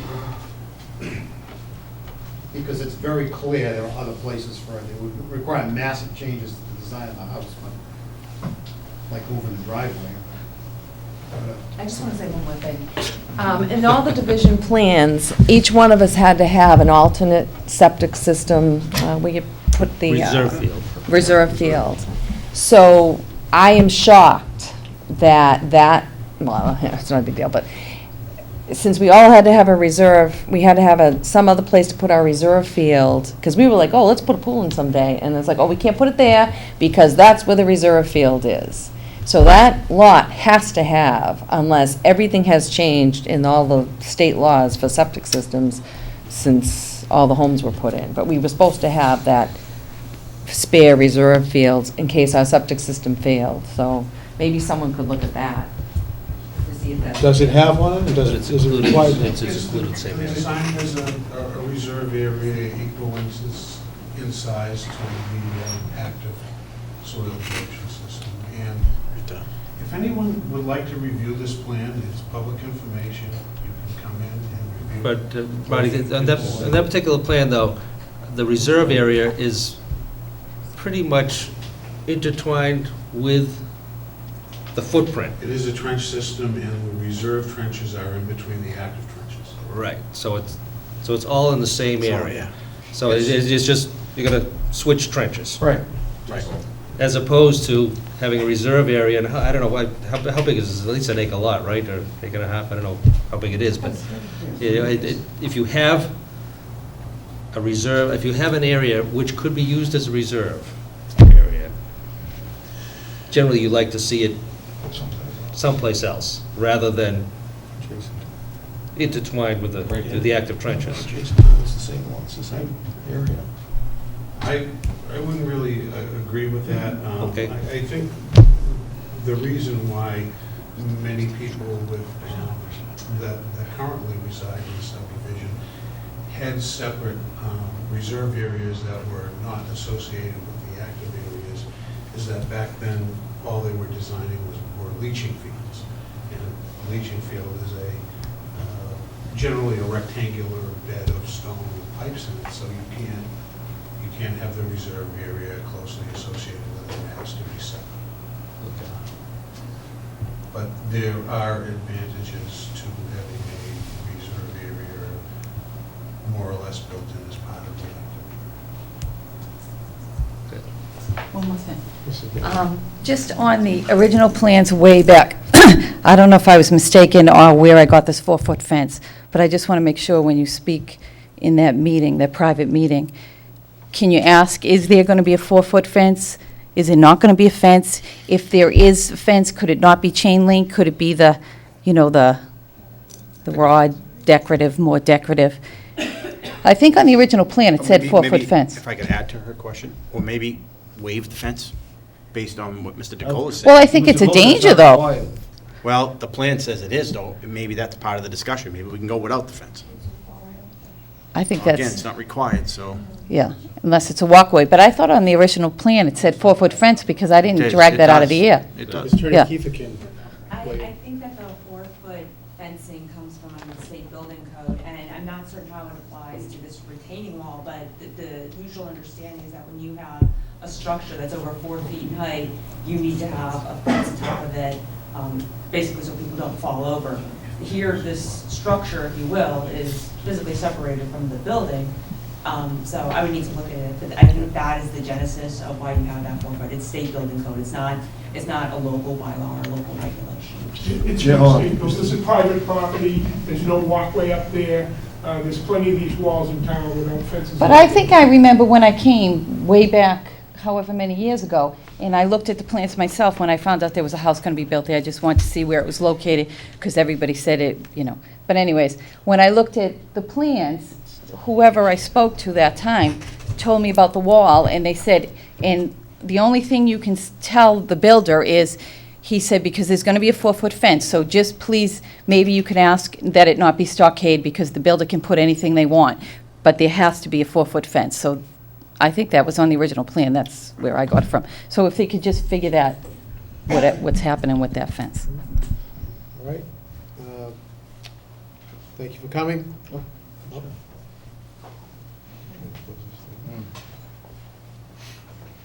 Carolyn Rinaldi, 7 Bishop's Way.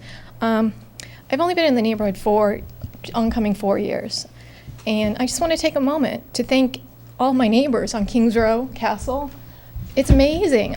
I'm proud of you for standing up, for coming here tonight. I'm proud of the board for putting us here tonight and listening to us. And overall, it's amazing.